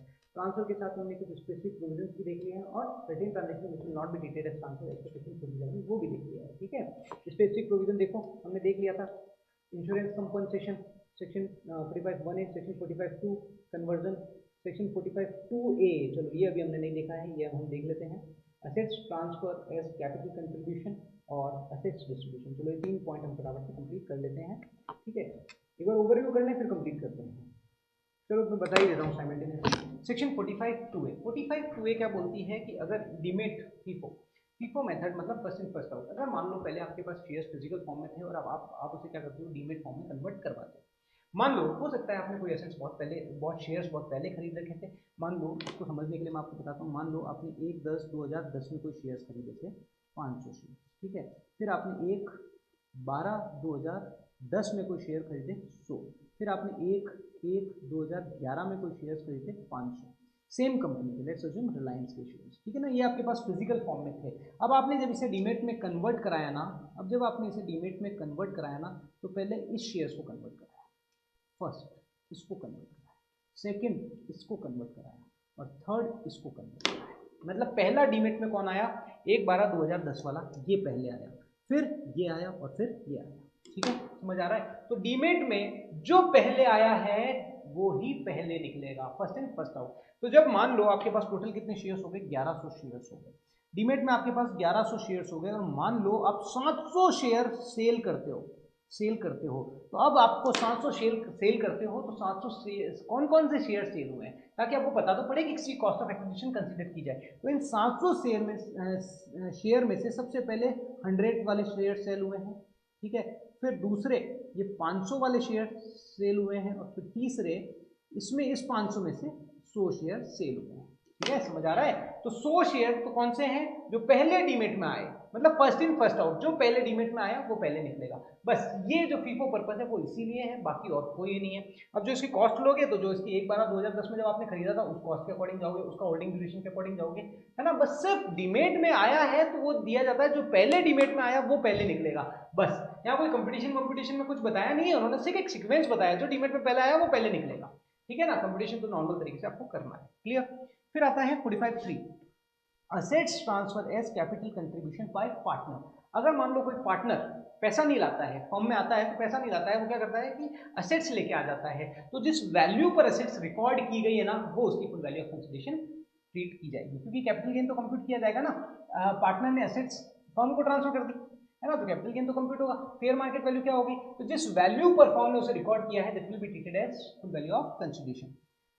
फिर आता है 45(4), assets distributed by firm to partner. अगर फर्म पार्टनर को कोई असेट्स डिस्ट्रीब्यूट करती है, राइट, तो उसे तो फुल वैल्यू ऑफ कंसिडरेशन क्या होगा, देखो फर्म ने क्या करा, असेट्स डिस्ट्रीब्यूट कर दी पार्टनर को, कैपिटल गेन तो लगेगा, राइट, तो फुल वैल्यू ऑफ कंसिडरेशन क्या लिया जाएगा, जिस दिन असेट्स पार्टनर को डिस्ट्रीब्यूट की गई है उस दिन की जो एफएमवी होगी that will be full value of consideration. ठीक है, फिर हमने सेक्शन 45(5) तो देख लिया है, compulsory acquisition, JDA joint 46A buyback देख लिया है, distribution of assets on liquidation, company का तो टैक्सेबल नहीं होता है, तो ये सारे हमने देख लिए हैं। ठीक है, यहाँ तक हमने सब देख लिया है। फिर सर्टेन ट्रांजेक्शन सेक्शन 47 हमने देख लिया है, certain transaction which will not be treated as transfer, ये हमने देख लिया है। Section 48 computation of capital gain, yes हमने देख लिया है। Section 49 deemed cost of acquisition हमने देख लिया है। चलो अब हम देखते हैं 50 और 50A, आपने पीजीबीपी में ये देख लिया होगा, कैपिटल गेन और डेप्रिशिएबल एसेट्स। मैंने आपको बताया था ब्लॉक में देखो हमने क्या कहा था, opening WDV plus purchase minus cell, उसके बाद देखो डब्ल्यूडीवी फॉर डेप्रिशिएशन, अगर 0 से ज्यादा है प्लस ब्लॉक में मिनिमम एक एसेट्स है तब तो डेप्रिशिएशन होगा। अगर मान लो ब्लॉक पूरा का पूरा खत्म हो चुका है तो फिर कैपिटल गेन का कंप्यूटेशन होगा, बताया था वहां पर। या डब्ल्यूडीवी 0 से कम है तो कैपिटल गेन का कंप्यूटेशन होगा, तुमने वहां पर ये ऑलरेडी देख लिया है। फिर हम देखते हैं सेक्शन 50B स्लम सेल। ठीक है, 50C हमने देख लिया है, 50CA हमने देख लिया है, 50D देख लिया है, और 51 और 50B हम यहाँ पर देखते हैं। 50B स्लम सेल है और 51 है अमाउंट फॉरफिटेड, तो ये हम देखते हैं। चलो अभी हम यहाँ पर देखते हैं सेक्शन 50B स्लम सेल और सेक्शन 51। सेक्शन 51 में मैं एक बार आपको बता देता हूँ, चलो पहले स्लम सेल देख लेते हैं। स्लम सेल में क्या होता है कि अगर आप पूरी की पूरी यूनिट अगर आप सेल कर देते हो, राइट, अगर पूरी का पूरा स्लम सेल मतलब पूरा का पूरा यूनिट अगर आपने ट्रांसफर कर दिया है, दैट इज स्लम सेल, तो उस केस में किस तरीके से कैपिटल गेन कंप्यूट किया जाएगा, क्योंकि इंडिविजुअल एसेट्स का पॉसिबल है नहीं, सारी की सारी एसेट्स एंड लायबिलिटीज आपने ट्रांसफर कर दी for a lump sum consideration, that is under slump sale. तो जो लमसम कंसिडरेशन आपको मिला है वो आपका क्या हो जाएगा, फुल वैल्यू ऑफ कंसिडरेशन। अगर और कोई आपका ट्रांसफर एक्सपेंसेस है तो वो लेस कर दो, तो ये आपका net full value of consideration आ जाएगा। अब यहाँ आता है कॉस्ट ऑफ एक्विजिशन क्या होगी, तो जो नेटवर्थ ऑफ द अंडरटेकिंग है, जो आप पूरी की पूरी यूनिट जो आप ट्रांसफर कर रहे हो ना, उसकी जो नेटवर्थ है that will be your cost of acquisition. अब नेटवर्थ कैसे कंप्यूट की जाएगी, तो उसमें आप क्या ले लो, total assets minus outsider liabilities, total assets minus outsider liabilities. अब टोटल एसेट्स में आप एक चीज ध्यान रखना कि अगर डेप्रिशिएबल एसेट्स है तब तो डब्ल्यूडीपी ले लो, अदरवाइज उसकी बुक वैल्यू ले लो। ठीक है ना, बुक वैल्यू, यहाँ रिवैल्यूएशन इफेक्ट को इग्नोर करना है। अगर देखो डेप्रिशिएबल एसेट्स है तब तो क्या ले लो, डब्ल्यूडीपी ले लो, बट अगर नॉन डेप्रिशिएबल एसेट्स है जैसे लैंड, तो उस केस में मान लो बुक वैल्यू है उसकी 1 लाख रुपए और आप दिखा रहे हो, सॉरी 1 करोड़ रुपए और आप दिखा रहे हो 5 करोड़ रुपए रिवैल्यूएशन, तो रिवैल्यूएशन इफेक्ट को इग्नोर करना। ठीक है ना, तो यहाँ पर book value ignore revaluation effect. Total assets, ठीक है ना, अगर डेप्रिशिएबल है तो डब्ल्यूडीपी ले लो, अदरवाइज बुक वैल्यू ले लो, और आउटसाइडर लायबिलिटीज उसमें से लेस कर दो, राइट, आउटसाइडर लायबिलिटीज लेस कर दो, तो ये आपके पास आ जाएगा कैपिटल गेन। ठीक है, अब यहाँ पर आपको इंडेक्सेशन का बेनिफिट नहीं मिलेगा, लॉन्ग टर्म और शॉर्ट टर्म देखा जाएगा based on the undertaking. Undertaking आपके पास अगर 3 साल से ज्यादा ड्यूरेशन के लिए है तो लॉन्ग टर्म हो जाएगा, अदरवाइज शॉर्ट टर्म हो जाएगा। ठीक है ना, नो प्रॉफिट अंडर पीजीबीपी, अगर आप ये सेल करते हो, आप मान लो जो अंडरटेकिंग सेल कर रहे हो उसमें आप स्टॉक भी ट्रांसफर कर रहे हो, स्लम सेल के अंदर आप स्टॉक भी ट्रांसफर कर रहे हो, तो वो पीजीबीपी एड में टैक्सेबल नहीं होगा क्योंकि कैपिटल गेन में ऑलरेडी टैक्सेबल हो चुका है, राइट। नेटवर्थ कंप्यूटेशन में इफ असेट्स, अगर there deduction claimed under section 35AD, अगर आपको 35AD में उसकी डिडक्शन मिल चुकी है तो वैल्यू उसकी मिल कंसिडर करनी है। ठीक है ना, slump sale assessee need to furnish certified report, if net worth comes negative the net worth उस मिल ट्रीट की जाएगी। ठीक है, और फिर लास्ट 51 अमाउंट फॉरफिटेड। ठीक है, अमाउंट फॉरफिटेड, अगर आपकी अमाउंट फॉरफिट की जाती है, मान लो मैंने कोई मकान बेचा, और मैंने बोला भाई एडवांस दे दे, 5 लाख का एडवांस मिल गया, अब साथ में जो परचेजर उसका मानस चेंज होगा, मैंने बोलता है मैं नहीं खरीदूंगा, ये एग्रीमेंट की टर्म्स उसने फुलफिल नहीं करी, तो उसमें मैं क्या करूंगा, जो 5 लाख रुपए मुझे मिले हैं मैं उसे फॉरफिट कर लूंगा। अब ये जो 5 लाख मुझे मिले हैं इसका क्या ट्रीटमेंट होगा, देखो 1/4/2014 के पहले अगर आपने अमाउंट आपको रिसीव हुई है, 1/4/2014 के पहले अगर आपको अमाउंट रिसीव हुई है, तो उस समय क्या हुआ करता था, उस समय ये था कि जब आप इस असेट्स को जिसके अगेंस्ट आपको एडवांस रिसीव हुआ है उसे अगर फ्यूचर में सेल करोगे तो उसकी कॉस्ट ऑफ एक्विजिशन में से लेस कर दिया जाएगा, बट अब ये नहीं है। 1/4/2014 के बाद में बोल दिया गया कि अगर आपने अमाउंट फॉरफिट करी है तो वो आपकी आईएफएस हेड में टैक्सेबल हो जाएगी, राइट। तो हमने यहाँ पर सारे सेक्शन कंप्लीट कर लिए हैं। अब जो 54 की एग्जाम्पशन है आप नोट्स के रूप में फटाफट से देख लीजिएगा। आई होप आपको बहुत अच्छा लगा होगा, समझ आया होगा, और अगर आपको कोई भी क्वेरी है तो प्लीज़ कमेंट के जरिए बताइए, और अगर पसंद आया तो प्लीज़ शेयर करिए, सब्सक्राइब करिए, लाइक करिए। Thank you.